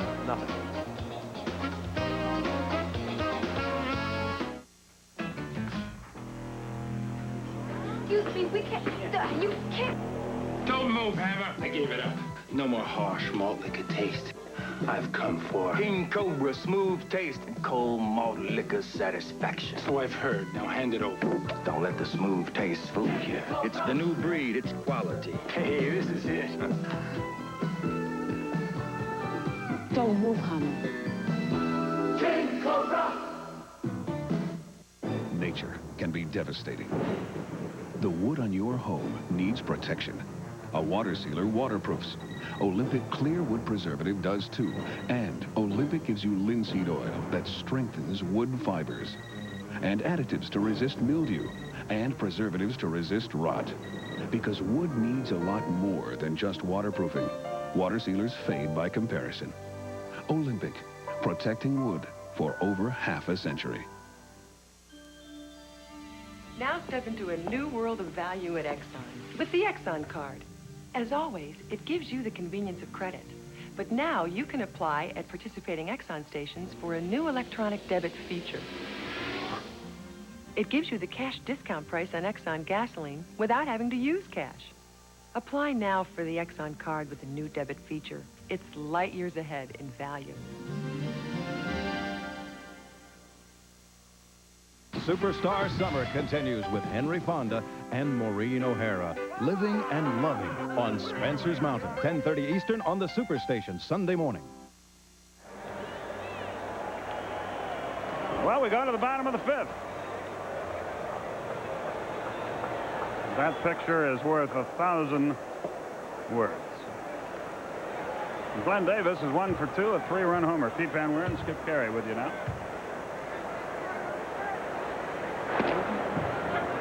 And Jim Anker deals a fast strike at 0-1.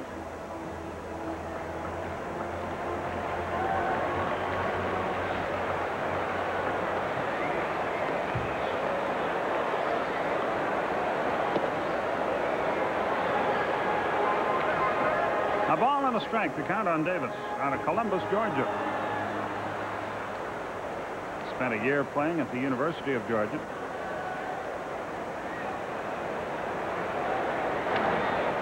To the screen, it's 1-2. Well, we appear to be so passive. You'd think I would never advocate throwing or anybody, but you gotta knock somebody off the plate when you're getting your clock cleaned every night, I would think.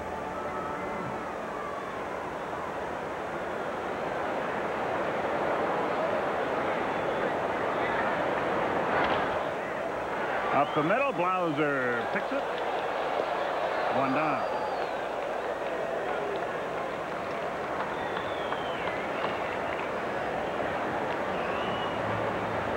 Denny Walling is the batter, and he has no hits in the game. That's big news tonight.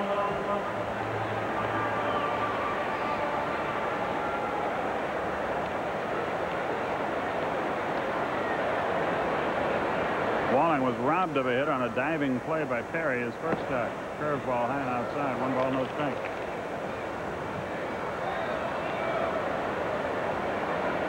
Cardinals still batting in the bottom of the 6th. They trail the Phils 3-2. They have a chance to gain on the Mets, who lost today, and maybe on the Expos, who trail Pittsburgh 3-2 after 7th. Breaking ball stayed high. 3-0 the count. Jim Anker out of Freer, Texas. Over the outside edge. It's 3 balls and a strike.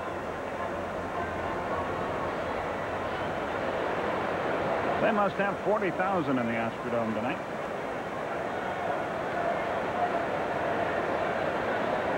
Many of them are Braves fans. Those are the quiet ones. Walling is aboard. Acker issues his first pass. And Craig Reynolds is the batter. Just uncanny, isn't it, Skip, how this season is beginning to resemble 1986. Braves had a decent first half, or staying at least alive in the race, and the second half begins. At All-Star break, this seems to do something to this Atlanta team. At least it has the last 2 years. The last 3 years, really. It's amazing. It really is amazing. Not just the way the team has performed, but the way they've played. Not just getting beat, but getting beat big night after night. Well, a 4-run inning in this game, a 5-run inning last night, a 5-run inning the last day in San Diego. That makes it a little tough. Ball and a strike to count. And if the Braves lose this one, they're only going to be 2.5 games ahead of San Diego, and San Diego's got a little momentum. They're going the other way right now. He didn't mean to, and he gets a base hit out of it. Reynolds tried to stop his swing and blooped it into right center.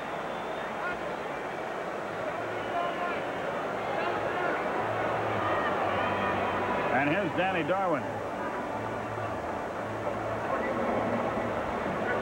That's 10 Houston hits. Darwin has 2 of them. He's 2 out of 2. First and second, 1 out. The Braves would anticipate, I would guess, a bunt. Zane Smith tomorrow against Jim Deshaies, and Tom Glavine will pitch Monday against Mike Scott.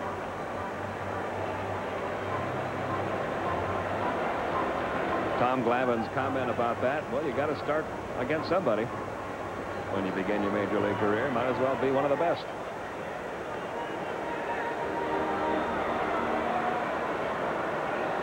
Two on, 1 out. Darwin waits.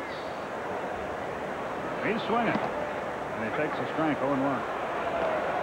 Gerald Young is next.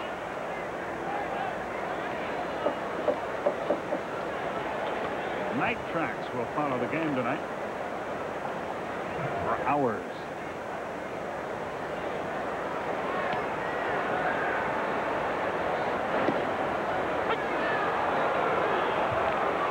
And 2 is the count to Darwin.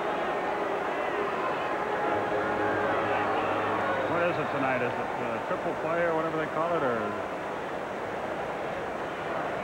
Oh. Strike 3. Acker takes care of Darwin. 2 down. Second strikeout for Acker.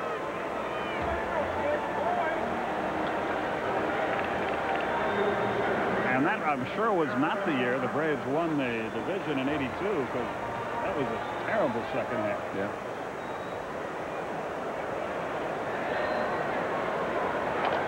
A high chop toward first, but foul, 0-1. I stand corrected. It's Night Tracks Chartbusters tonight after the game. Are those the same every week, or do they have different Chartbusters as time goes by?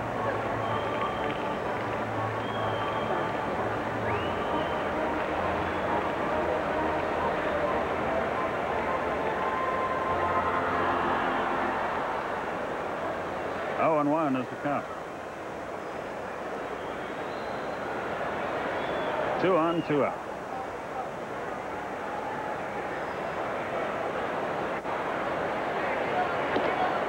on the inside corner. Young is out of Honduras. Not too many ball players born there. He scored a run tonight. He walked in the first. And he strikes out in the fifth, and the inning is over. Strikeout number 3 for Acker. 1 hit, no runs, no errors, 2 more left. At the end of 5, your score. Houston 7. Atlanta nothing. I'm thirsty for it, you know what I mean. Sweating in the sun, need something cool and clean. Yeah, thirsty for it, 93 in the shade. I'm thirsty for it, how I need thirsty. Nothing cuts through thirst like Gatorade Thirst Quencher. It speeds in fluids and minerals and supplies energy to working muscles. I'm thirsty, thirsty, thirsty for that Gatorade. Gatorade is thirsty for that deep down body thirst.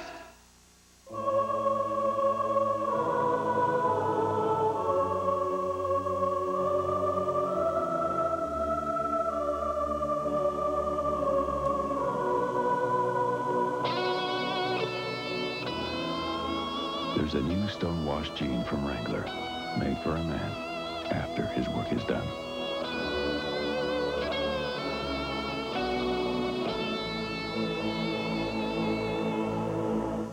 This is where Michael Jordan kept practicing his jump shot when he didn't make varsity. This is where George Brett kept fielding after his team lost the state finals. Wildcat ball. And this is where Walter Payton played every game his freshman year as a drummer in the marching band. What do these legends have in common? They've always had a will to win. And they've always had a Wilson. Dale Murphy is 2 for 2. A lead off the 6th for Atlanta. Phillies still lead the Cardinals 3-2. That's after 6. Dave Dravecky pitched a shutout this afternoon for the Giants. There was a look at the Rays lineup card, and it shows you that Murphy, Griffey, and Virgil will be the first 3 here in the 6th.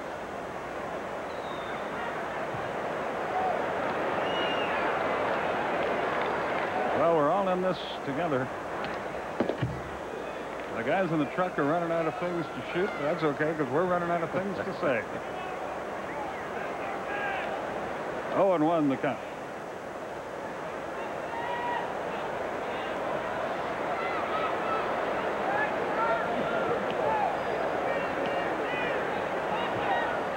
Murphy now at 302 on the year. Kansas City has come from behind to tie the Tigers 4-4. Doyle Alexander pitching that game. The breaking ball is outside. 7-10-0 for Houston, 0-5-0 for Atlanta. He held up in time. 2-1.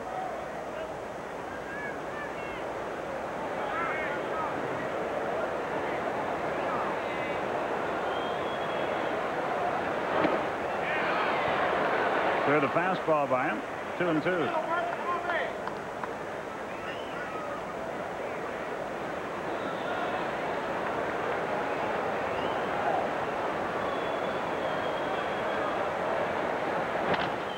Headed for left. Good play by Walling. He has played some third base in this series. 1 down. Murphy is retired. There's Ken Griffey. He's hitless in 2 trips. Walling really works at his play at third. He was out there early tonight taking extra ground balls. He's an outfielder by trade. He's become a good third baseman just by working hard at it. TV time will be 2:30 Eastern time tomorrow.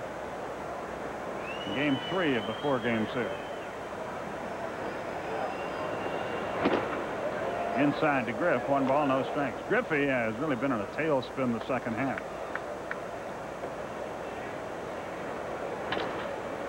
Chops it to first. The pitcher will cover. 2 down.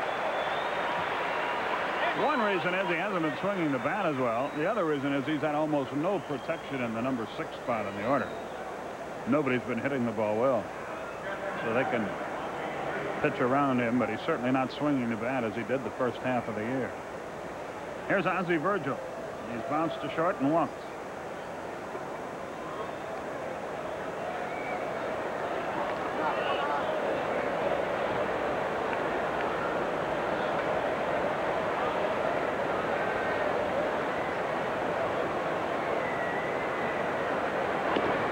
With a fastball by him, 0-1. Last we heard on the Falcons, they trailed Buffalo 7-6 in the third period of that NFL game.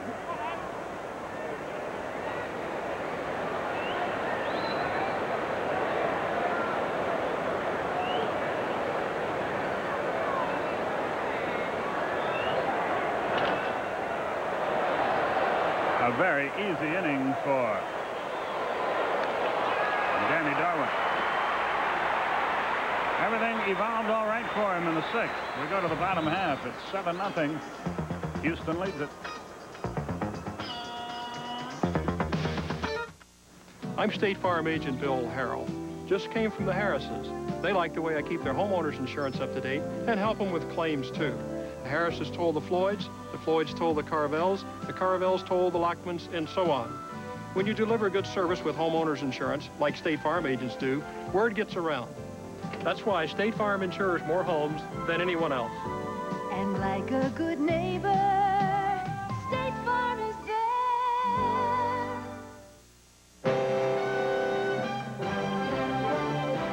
Did you know? Brought to you by Sure Antiperspirant. Now, Sure is available in a new Desert Spice scent. Looking at his record, Virgil Trucks of the Detroit Tigers didn't have such a great year in 1952. Trucks finished with 19 losses and just 5 wins. But did you know that Virgil actually threw 2 no-hitters that year? One against the Senators in May and a second against the Yanks in August. It's happening. You're about to experience a whole new feeling with new Sure Desert Spice scent. It'll add new spice to your life. Now we'll take you to a light, refreshing place with Sure Powder Dry scent. Leave it to Sure to help keep you powder dry all day long. Billy Hatcher will lead off the bottom of the sixth. Hatcher is 3 out of 3 with a stolen base and 3 runs scored, so he has been a busy little bee tonight. Seems like he does something in every game against Atlanta, whether it's a defensive play or a stolen base or a big hit at the right time. Always seems to be in the middle of whatever Houston does. They got him for Jerry Mumphrey, who's a pretty good player on his own right, but Hatcher is a young guy who should do nothing but get better. Cesar Cedeno stole 48 bases for Houston back in 1980. Hatcher seems to be a cinch to sail by that record. The way things are going, he might sail by that tonight. Fastball outside. We'll be with you at 2:30 tomorrow, 8:30 on Monday night, Eastern time.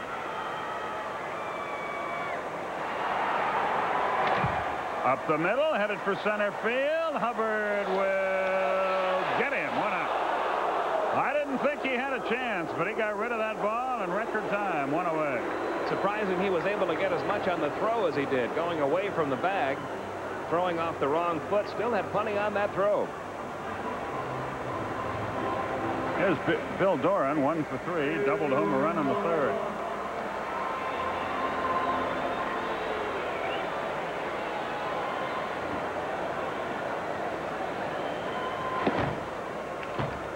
High and away, 1 ball, no strikes. Jim Acker experimenting with some off-speed pitches tonight. That was a changeup he just threw. That was a fastball, and it's in right center. Runner at first, 1 out. Doran has his second hit of the night, and Alan Ashby the batter. He's 0 for 2 with a sacrifice fly, driving in his 51st run. Seriously, to follow up on what Pete said, this is the kind of game where you should do something. You can throw that stuff all you want on the sidelines, but until you throw it against live hitting, you don't know how you do it.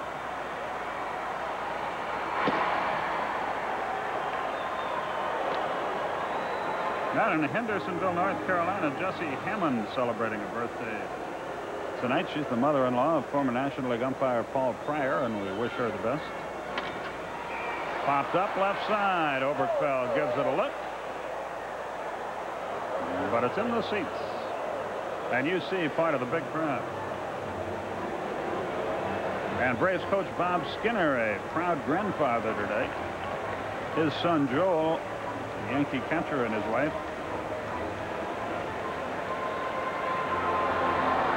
Mrs. Skinner gave birth to Aaron Lee early this morning. A little girl. Everybody's doing fine.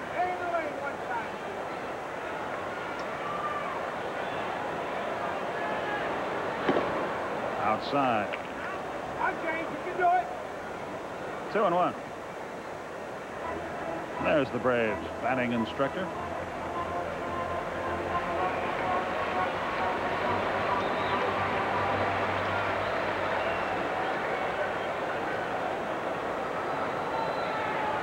Backer comes set, and the 2-1. Just missed outside.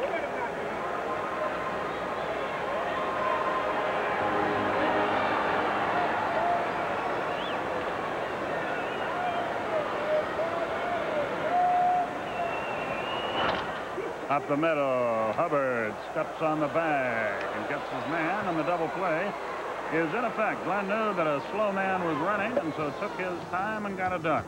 One hit, no runs, no errors, no one left. We've played 6. It's all Houston.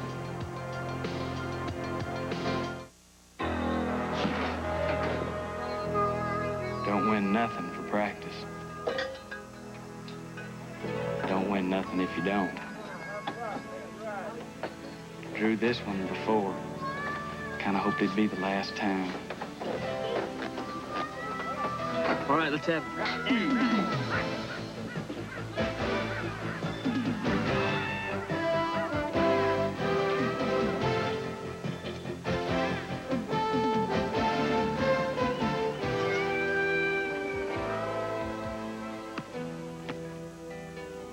That's right. For who? After a long day of hard knocks, head for the beer that goes down smooth as a mountain stream. Bush. Here, this one don't buck so hard. Head for the mountains of Bush beer. It's happening. You're about to experience a whole new feeling with new Sure Desert Spice Scent. It'll add new spice to your life. Now we'll take you to a light, refreshing place with Sure Powder Dry Scent. Leave it to Sure to help keep you powder dry all day long. Tomorrow morning on Award Theater at 10:30 Eastern Time, Spencer's Mountain, starring Henry Fonda and Maureen O'Hara. That's the movie that led to the very successful television series The Waltons. Spencer's Mountain, tomorrow morning on Award Theater, 10:30 Eastern Time, here on the Superstation. And we go to the 7th inning, and Jeff Flauser will lead it off. Flauser has walked, and he has bounced into a force play.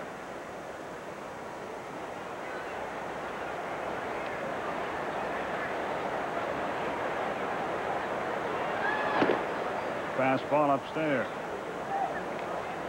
This is Danny Darwin's 24th start of the year. He has 2 complete games. Joe Baber is in the Atlanta bullpen. The Phillies have increased their lead to 5-2 over the Cardinals, and they're still batting.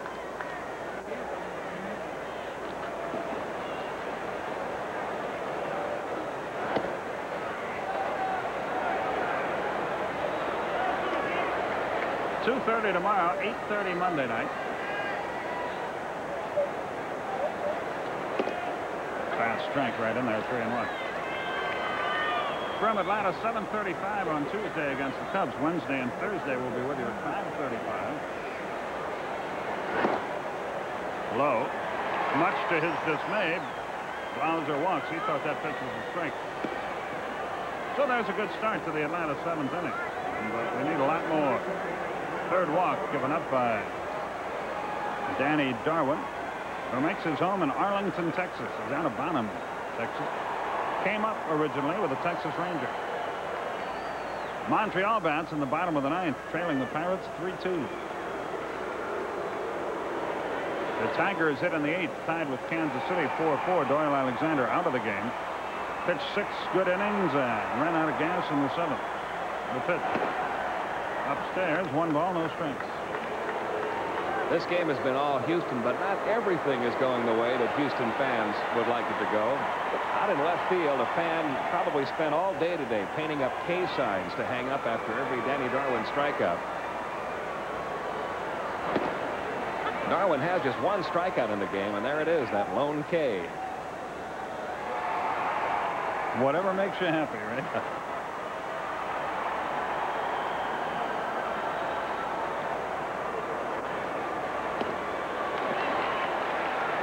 One and 2, the count. Well, a lot of us went to the movies this afternoon and saw Full Metal Jacket, a Stanley Kubrick film. It is engrossing. It's not enjoyable. It's not supposed to be. That's a heck of a movie. Runner going. Hubbard's out. Blauser has a stolen base. They sent him. I really don't know why, down 7-0, but they did, and he's at second with 1 out. Well, now that fan gets to hang up a second K.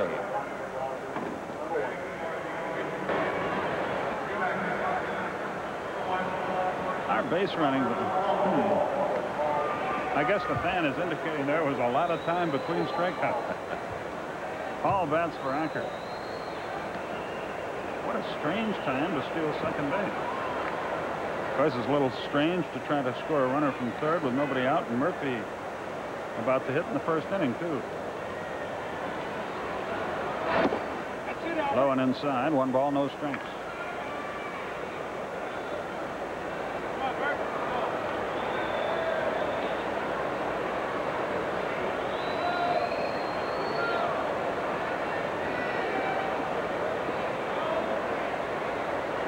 Albert waits.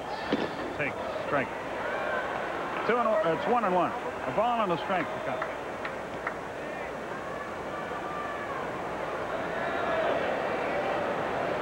The guy who runs the scoreboard here has a bad case of the jitters. Has a little tough time keeping up with the balls and strikes.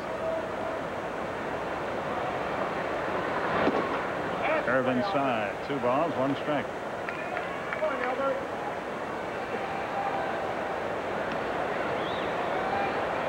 7-0 Houston. We are in the 7th.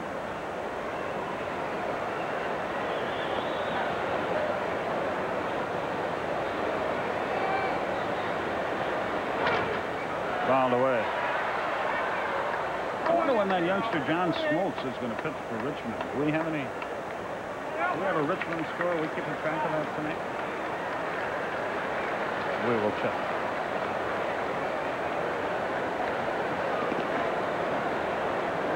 Two balls, 2 strikes.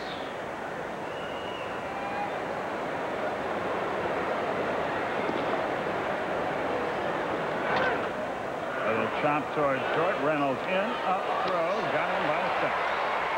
2 down, so Hall is retired, and it's up to James if Atlanta's going to get on the board in the 7th.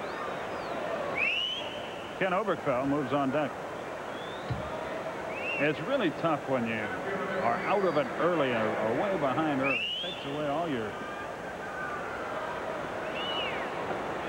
Not that the Braves have a large offensive arsenal, but it takes a lot of it away when you're continually buried in the score.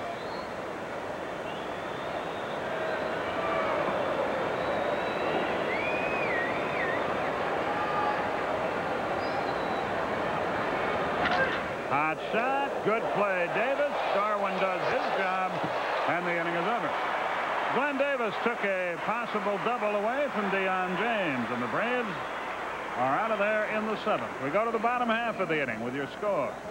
Houston 7, Atlanta nothing.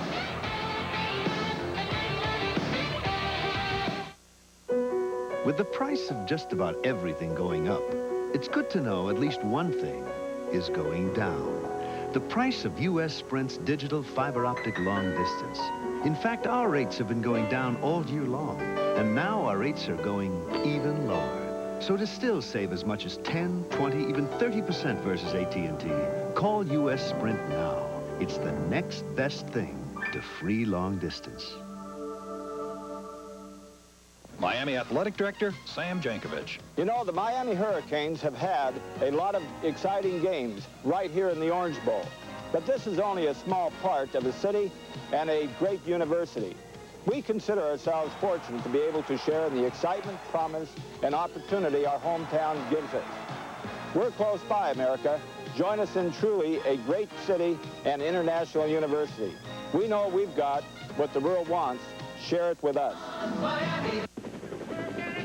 1969, the Aishau Valley, Vietnam. France. I'm gonna save your life and you're gonna save mine. Languille. Love this Camaro. It's you. Doc. If you want to walk out of this place, you will listen to people who know. In a place beyond reason, the only thing to fight for was each other. Hamburger Hill, a true story. Rated R. Opens Friday, August 28th at a theater near you.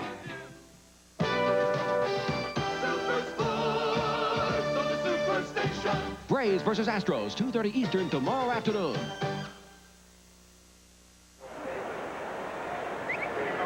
Joe Baber on the pitch for the Braves as we go to the bottom half of the 7th inning. And bringing the rest of the way on Braves TV, here once again, Pete Van Wieren. Okay, thank you, Skip. Baber making his 8th appearance since his acquisition from the Cardinals organization. You saw his record a moment ago. No wins or losses, no saves, 7.36 earned run average. Kevin Bass with a 2-run single, a walk, and a strikeout.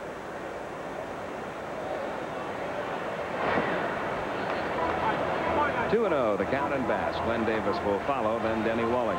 Tomorrow afternoon, Zane Smith against Jim Deshaies. Smith will be seeking his 13th win. Deshaies his 10th.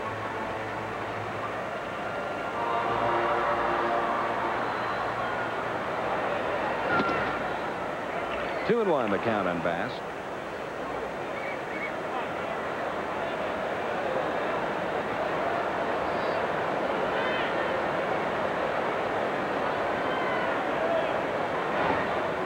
And the palm ball misses low, 3-1.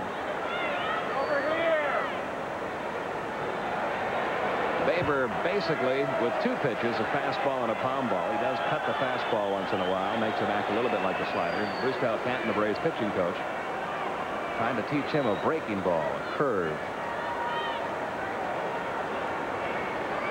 Here's the 3-1. Out of play. Full count, 3-2.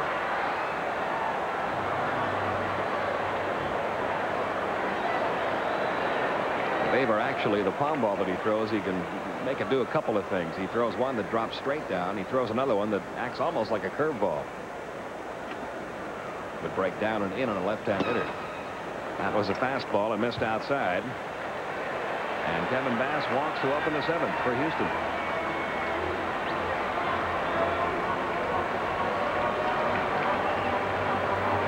That'll bring up Glenn Davis, who was lined to second, hit a 3-run homer and grounded out to short.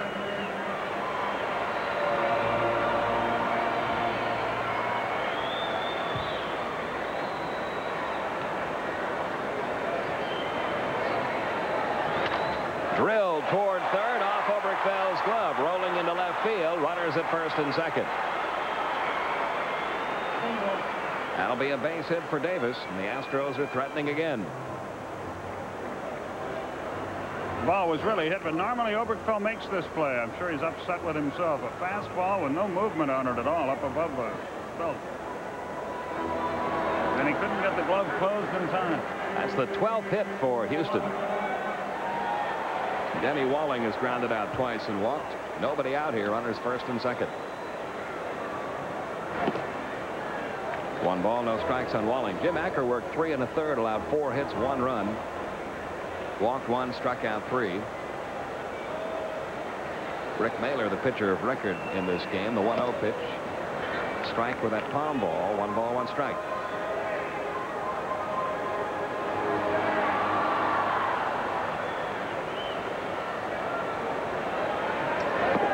Again, he threw the palm ball. This time it missed low. 2-1. Most pitchers, when they learn a pitch like the palm ball, give all the credit to a coach that they had somewhere along the way, either in high school or college or professionally. Joe Baver learned the palm ball from his brother. The fastball makes it 2-2.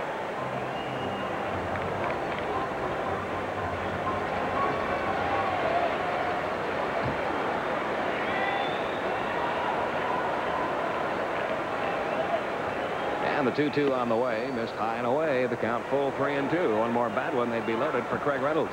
His brother wouldn't be named Wally by any chance, would he? I hope not.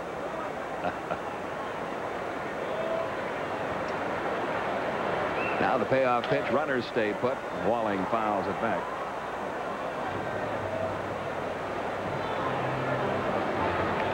Seven-0 Houston, bottom half of the seventh inning. Unless the Braves stage a miraculous rally here, they'll be just 2.5 games ahead of 6th place San Diego. Padres and Reds are idle tonight. Foul back again. It's unusual to have an off day on a Saturday, but that happens a couple of times every year to the San Diego Padres when they're at home. San Diego Chargers use the same stadium, and they have the first selection of dates. Again, the 3-2. Hit high in the air. Shallow to right center field. Deion James is there for the catch. The runners have to hold. One down. Now Craig Reynolds, who's 2 out of 3. A couple of singles and a pop out to third. Nothing new for him to be having a good game against Atlanta.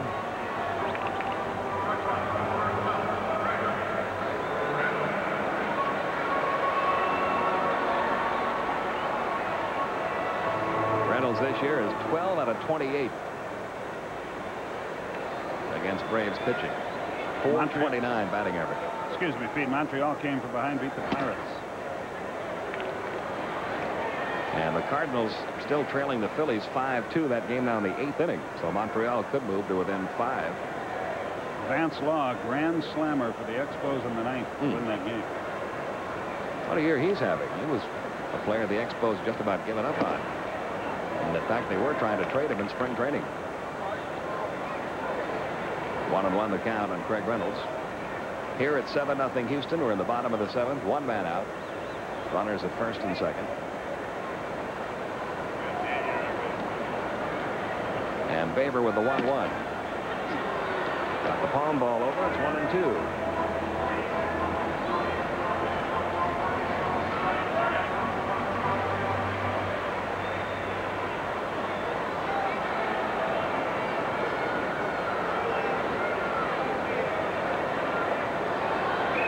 And the 1-2 on the way. Started to go. Checked his swing. Harry Wendelstedt says no swing. The pitch was high, and the count 2-2.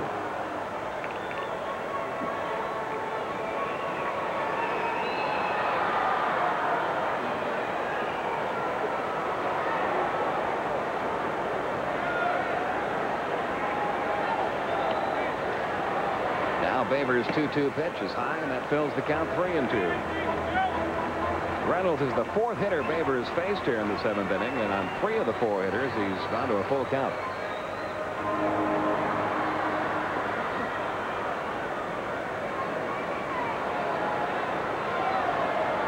The runners again not moving. They are now. Ball 4.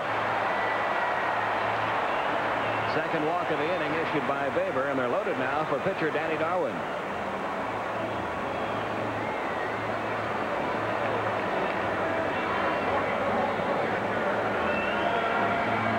Darwin, besides shutting out the Braves so far on 5 hits, has gone 2 for 3 at the plate with a pair of singles and a strikeout.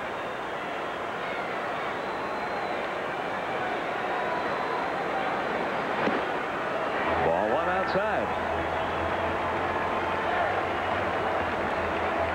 Bruce Dalcat down to the mound now for a chat with Baver.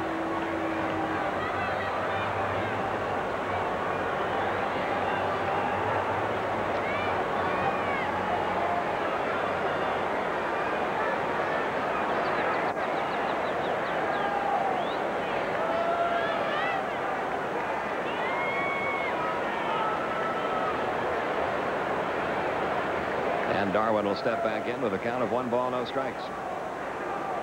There is no activity in the Braves bullpen. Games like this, you don't want to use up too many pitchers.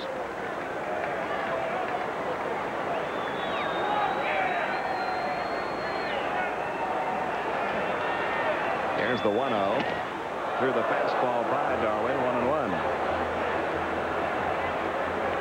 I think that is what Del Canton was probably telling Joe Baber. Look, you've got the pitcher up there. You don't want to start falling behind in the count to him. Just throw strikes. He missed low, 2-1.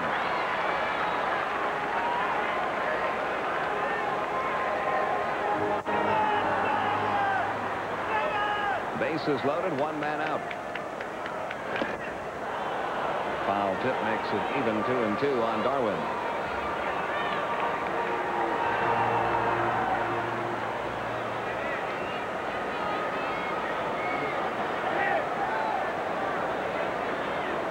And the 2-2 on the way struck him out. That was that hard palm ball that acts like a curve. His first strikeout.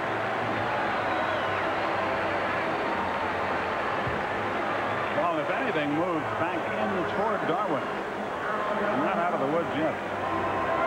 So now with 2 outs, the base is still loaded for Gerald Young, who has walked, popped to second, grounded to second, and struck out. 0 for 3 officially. Drills it toward left, base hit.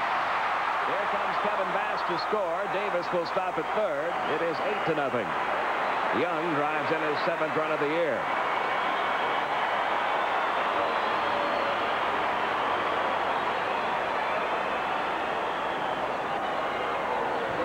That's the 13th hit of the night for Houston, the 2nd off Baber.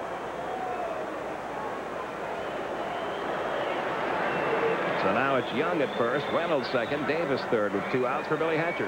Or correction, we're going to get a pinch hitter. Terry Poole batting for Billy Hatcher. Poole hitting just .202 this year. No homers, 7 RBIs. Nothing wrong with Billy Hatcher. I'm sure that with a big lead, Hal Lanier just wants to give some of his regulars a little rest. With a day game coming up tomorrow, Dale Berra has now moved to the on-deck circle. So Bill Doran will be pinch hit 4-2. 1-1 the count and Poole.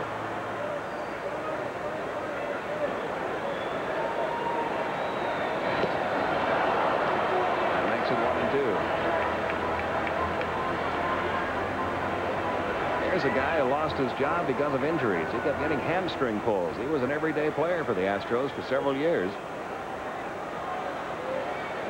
Other players moved in, replaced him when he was out injured. By the time he was healthy, he couldn't get his everyday job back. He looks at a fastball, strike 3 called in the outside corner. So Baber has one of those odd innings as he did last night. He picks up a couple of strikeouts, but he also walked 2 and gave up 2 hits and 1 run. And after 7, it's now Astros 8, Atlanta nothing.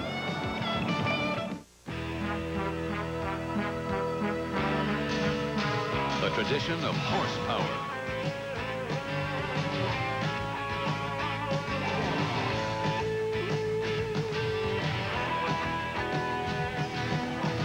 Budweiser and the king of beers. A tradition of horsepower that's making waves.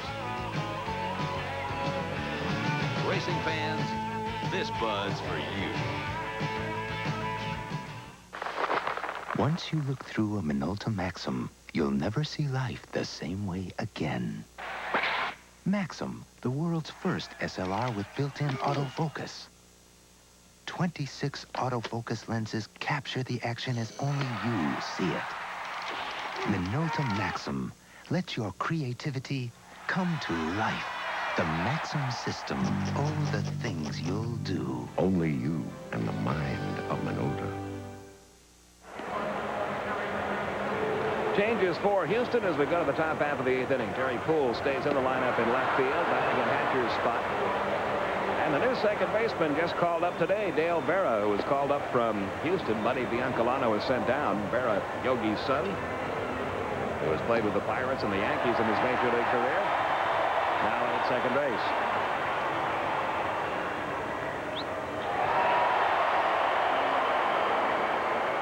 Oberkfell, Perry, and Murphy do up against Andy Darwin here in the 8th inning. Astros now on top, 8-0.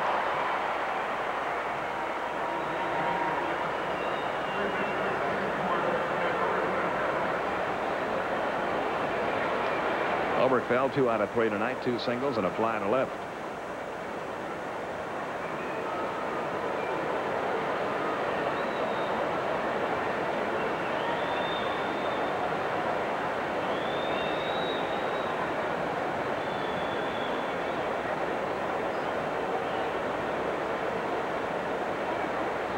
Looks like both the Yankees and the Tigers are going to gain ground on Toronto. The Blue Jays were shut out today by the White Sox 1-0. New York leading Cleveland 11-2 in the 7th. Detroit now up on Kansas City 8-4 in the 8th. Oberkfell takes outside. Danny Darwin looking for his first National League shutout. He had 1 last year with Milwaukee, has 6 in his long career. 2-0 the count. The Astros have not had many complete games pitched. They have less complete games than the Braves do. Braves have 13 complete games. Astros only 8. Darwin has 2 of those. Mike Scott has 5. Jim DeShays has 1. So the Astros bullpen can really use a night off, and they may get it here.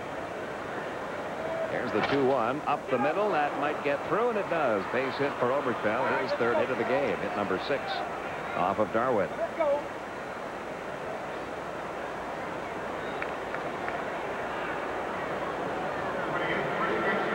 Now Gerald Perry is 0 for 3.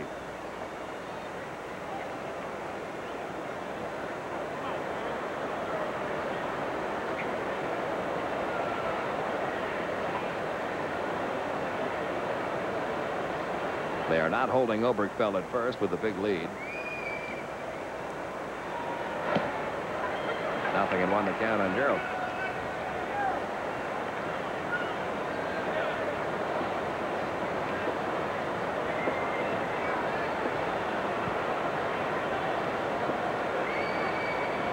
Gerald hitless now in his last 9 at-bats. That's dropped his average back into the 260s. He's now at 269.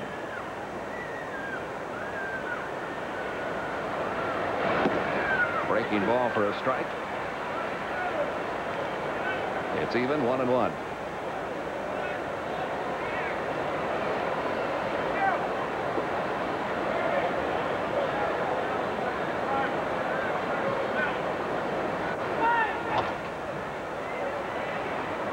A ball, 2 strikes now on Perry.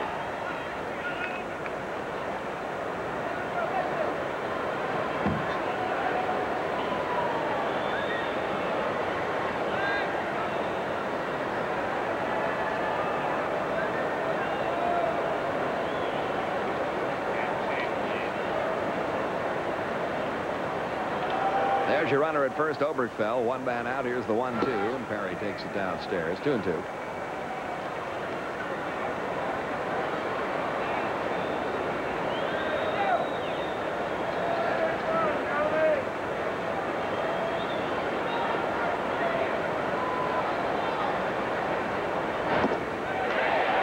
Did he go? Yes, he did.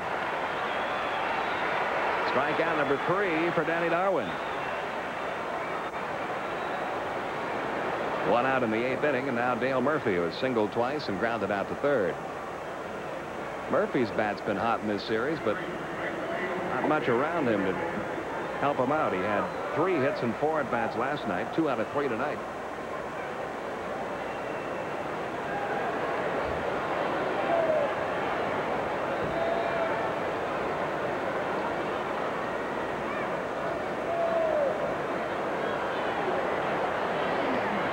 Darwin's first pitch on the way. Murph behind 0-1.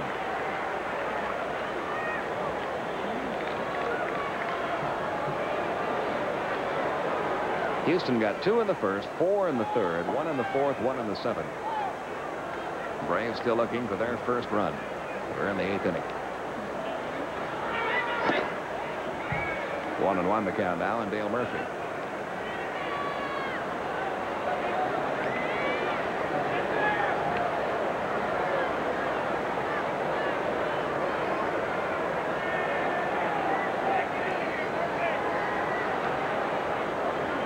Darwin's 1-1 pitch tapped toward 3rd. Walling has it to 2nd for 1. The relay by Barrett to 1st, not in time.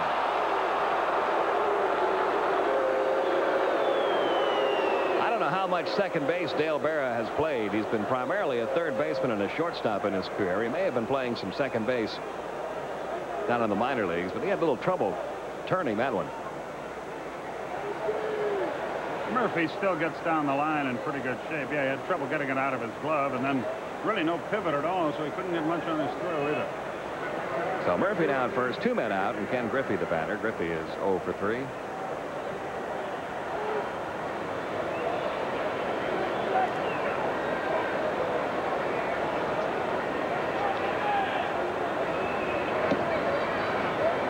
Want to know the count.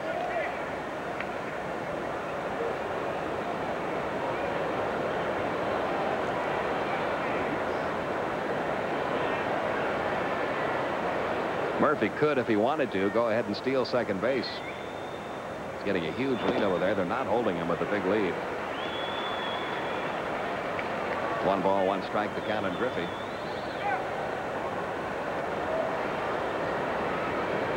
Watch how far Murphy will get here. Both feet out on the carpet. The pitch low, 2-1.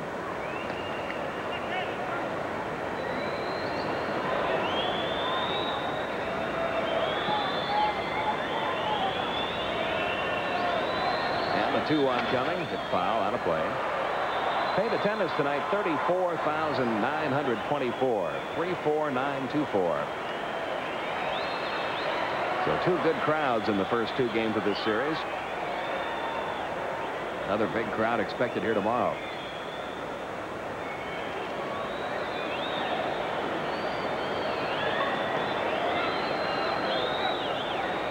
They have got a nifty giveaway here tomorrow. The Astros have teamed up with the Topps Company, and they're giving away a little book that has a picture of the baseball card of every Houston Astro for each year since the Astros have been here.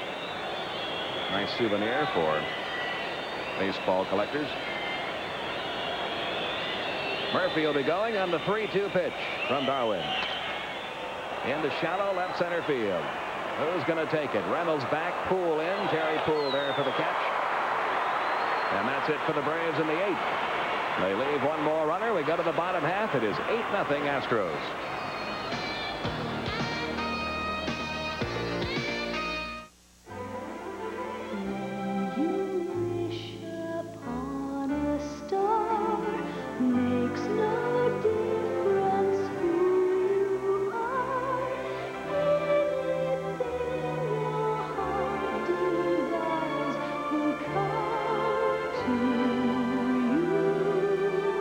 Delta Airlines has been chosen the new official airline of Walt Disney World.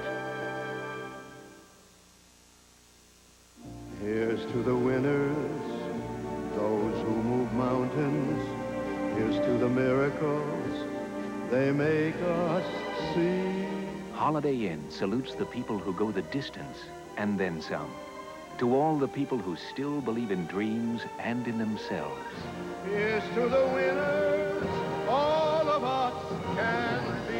Holiday Inn welcomes and reminds you, if you're a winner, we're on your way. I'm ready. Got it all going for me. Leaving nothing to chance.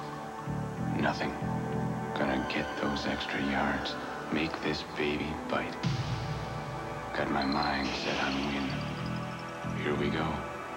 Hide your wallets, boys. Ultra, it's long, it bites, it's tough to beat. Ultra by Wilson. This portion of Atlanta Braves baseball is brought to you by Budweiser. Beechwood Age for that distinctively clean, crisp taste that makes Budweiser the king of beers. For all you do, this Bud's for you.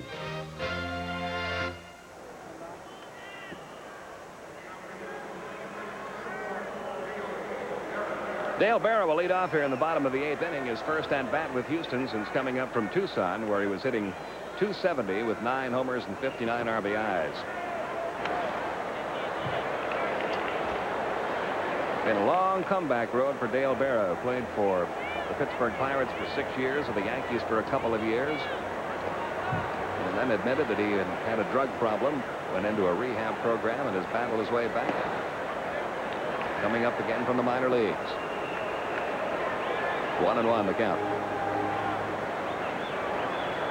Bavers 1-1 to Barrow. Popped it foul, back out of play. We mentioned that Topps promotion that Houston has going on tomorrow. We learned between innings the Braves have a similar promotion sometime in September, and we'll get the date on that for you and pass it along to you as we get closer to it.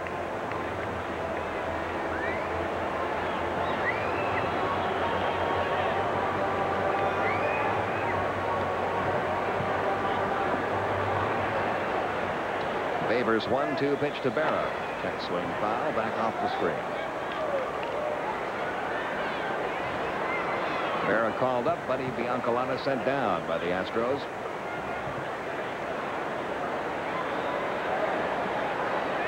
There's Dale's dad. Well, you could see him a moment ago. Yogi, there he is.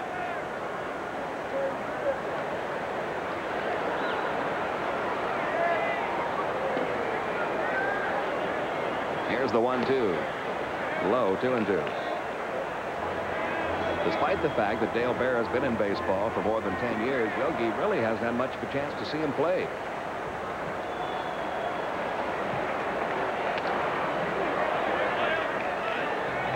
There were a couple of years when they were together with the Yankees, but until then, I can recall when Yogi was managing the Mets, there was an off day, and he drove up to upstate New York, where Dale was involved in a minor league game, just to have a chance to see his son play professional baseball.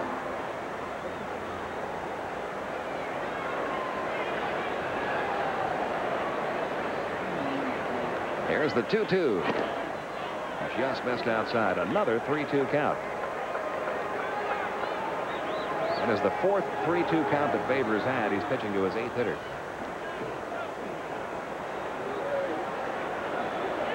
We're in the bottom of the 8th, 8-0. Houston leading it.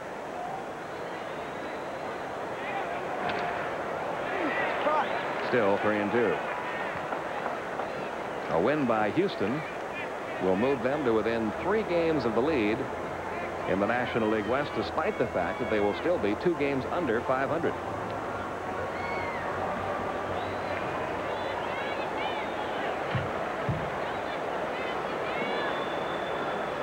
Again, the 3-2 hit high and deep and foul way up into the seats.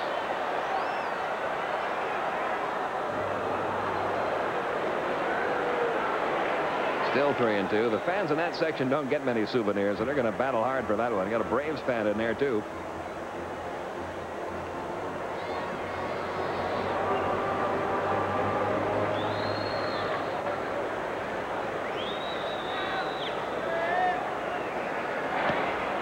And Berra walks. That's the 3rd walk issued by Baber.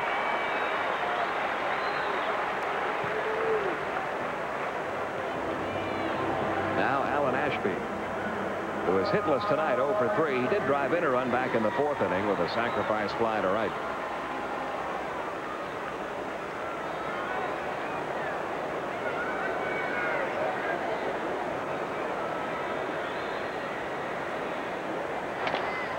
To the right side. Can Hubbard get to it? He will, and Perry gets back to cover in time to take the throw. Down to second goes Berra, 1 away.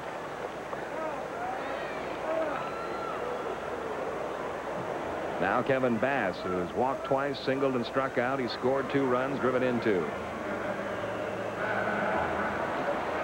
Well, when this series began, Hal Lanier really complaining about his team's offensive performance. No runs being scored. So he took over the third base coaching duties, and he may stay there a while if they keep hitting like they have the first 2 games of this series. Second night in a row, the Astros have scored 8. That ball well tagged, but Murphy right there. Holding at second is Berra, 2 men out. And Glenn Davis will step in. Davis with a home run, a single, a ground out, and a line drive to second. 2 out of 4 with 3 RBIs.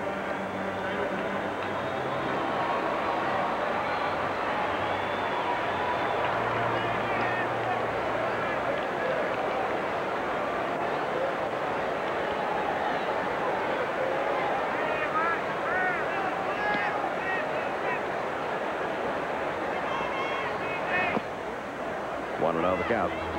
In the Braves ninth, they'll send up Virgil, Blauser, and Hubbard.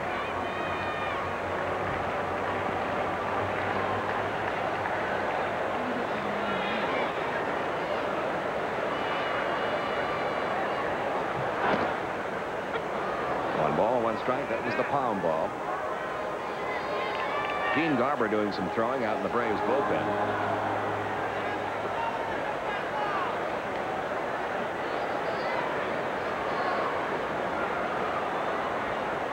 Here's the 1-1. In the dirt, 2-1.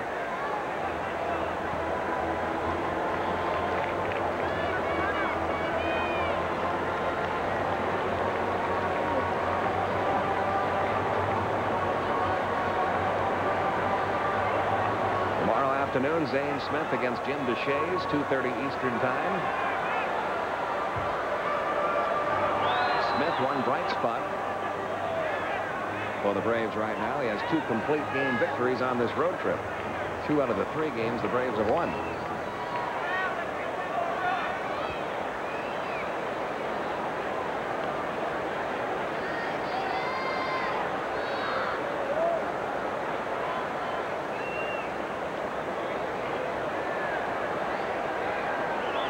A 2-1 pitch on the way now to Glenn Davis. Out of play, 2-2.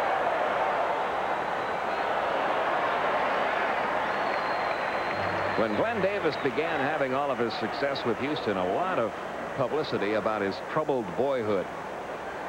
All the problems he had growing up as a youngster. He told the story the first time around the league to just about every writer and broadcaster that asked him about it. And after that, he said, I'm not going to talk about that anymore. This is a new phase of my life. I've got everything turned around. It's going to be baseball questions only from now on.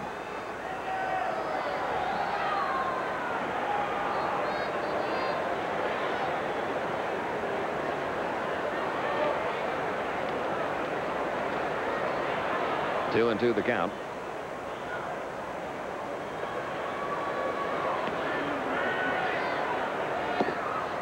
Missing outside, another 3-2 count.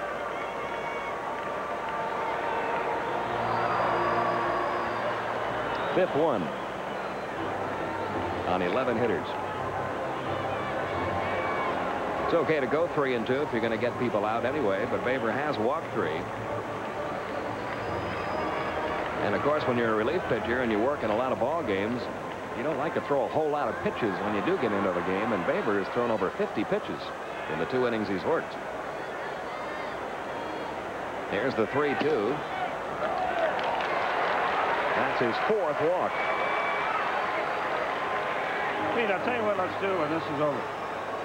Let's go over to Cooters and punch out a few cocks. Now, a few New York Mets tried that last year. It didn't go so well. $10.2 million lawsuit has just been filed. Yeah, against the Mets, against the 4 players involved, and the manager of the Mets and the general manager of the Mets. Denny Walling 0 for 3. Pops it high in the air. Blauser back, Griffey in. Blauser for the catch to end the inning. So we go to the 9th. It is 8-0 Houston.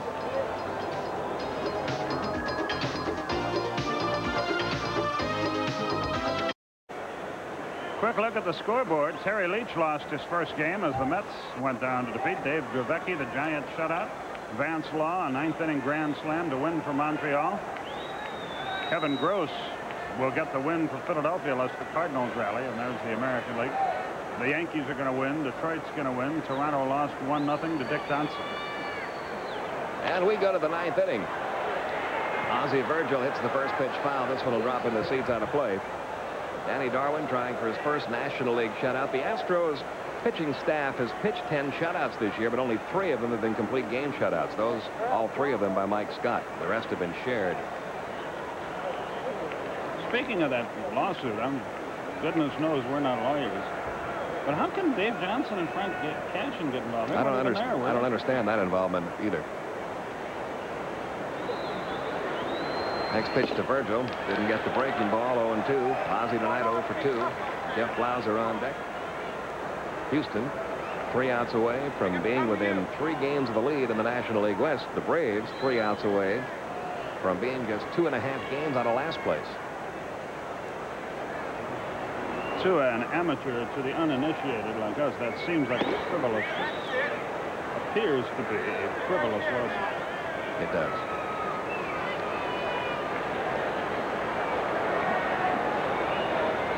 lot of that going around, though.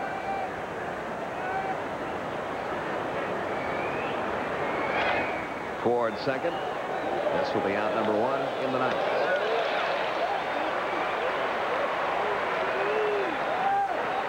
And Jeff Blauser will step in. He's walked a couple of times and into a force play. What is it tomorrow? Tomorrow's some big day where all the planets are aligned on the... Well, I saw something. What is it? Saw something on television, Harmonic Convergence Day. Yeah, man, that's like tomorrow morning, huh? I guess. We need that, because we're way out of harmony here. Right back to Darwin. He got the glove down. And he will be forever grateful. Yea, verily. You talk about a convergence. We had one right there. You got to have good reflexes in this game. 2 out.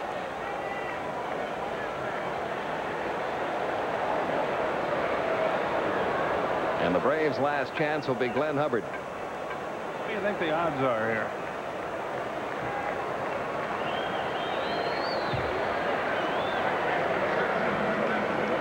Hubbard tonight is 0 for 3. Braves have managed 6 hits off of Darwin. He's kept the Braves off the board. And is 1 out away from his first National League shutout. 0-1 to count.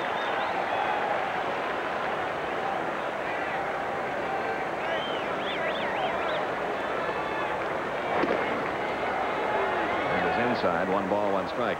Darwin pitched 6 shutouts over in the American League. Up the middle, and Hubbard keeps it going. That's the 7th hit given up by Darwin.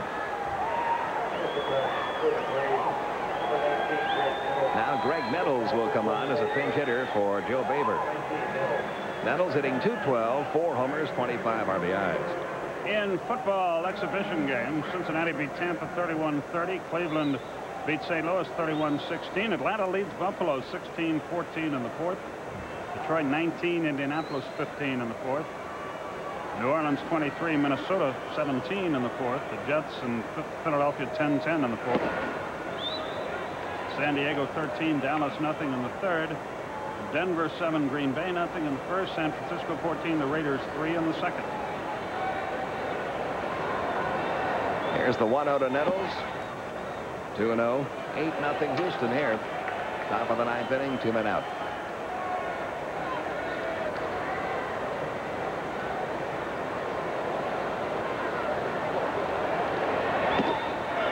Didn't get the fastball. 2-1. Darwin's fastball tonight's had a lot of movement on it. Sinking fastball that he's got a lot of swinging strikes on. Not that many strikeouts. He's only struck out 3. Here's the 2-1.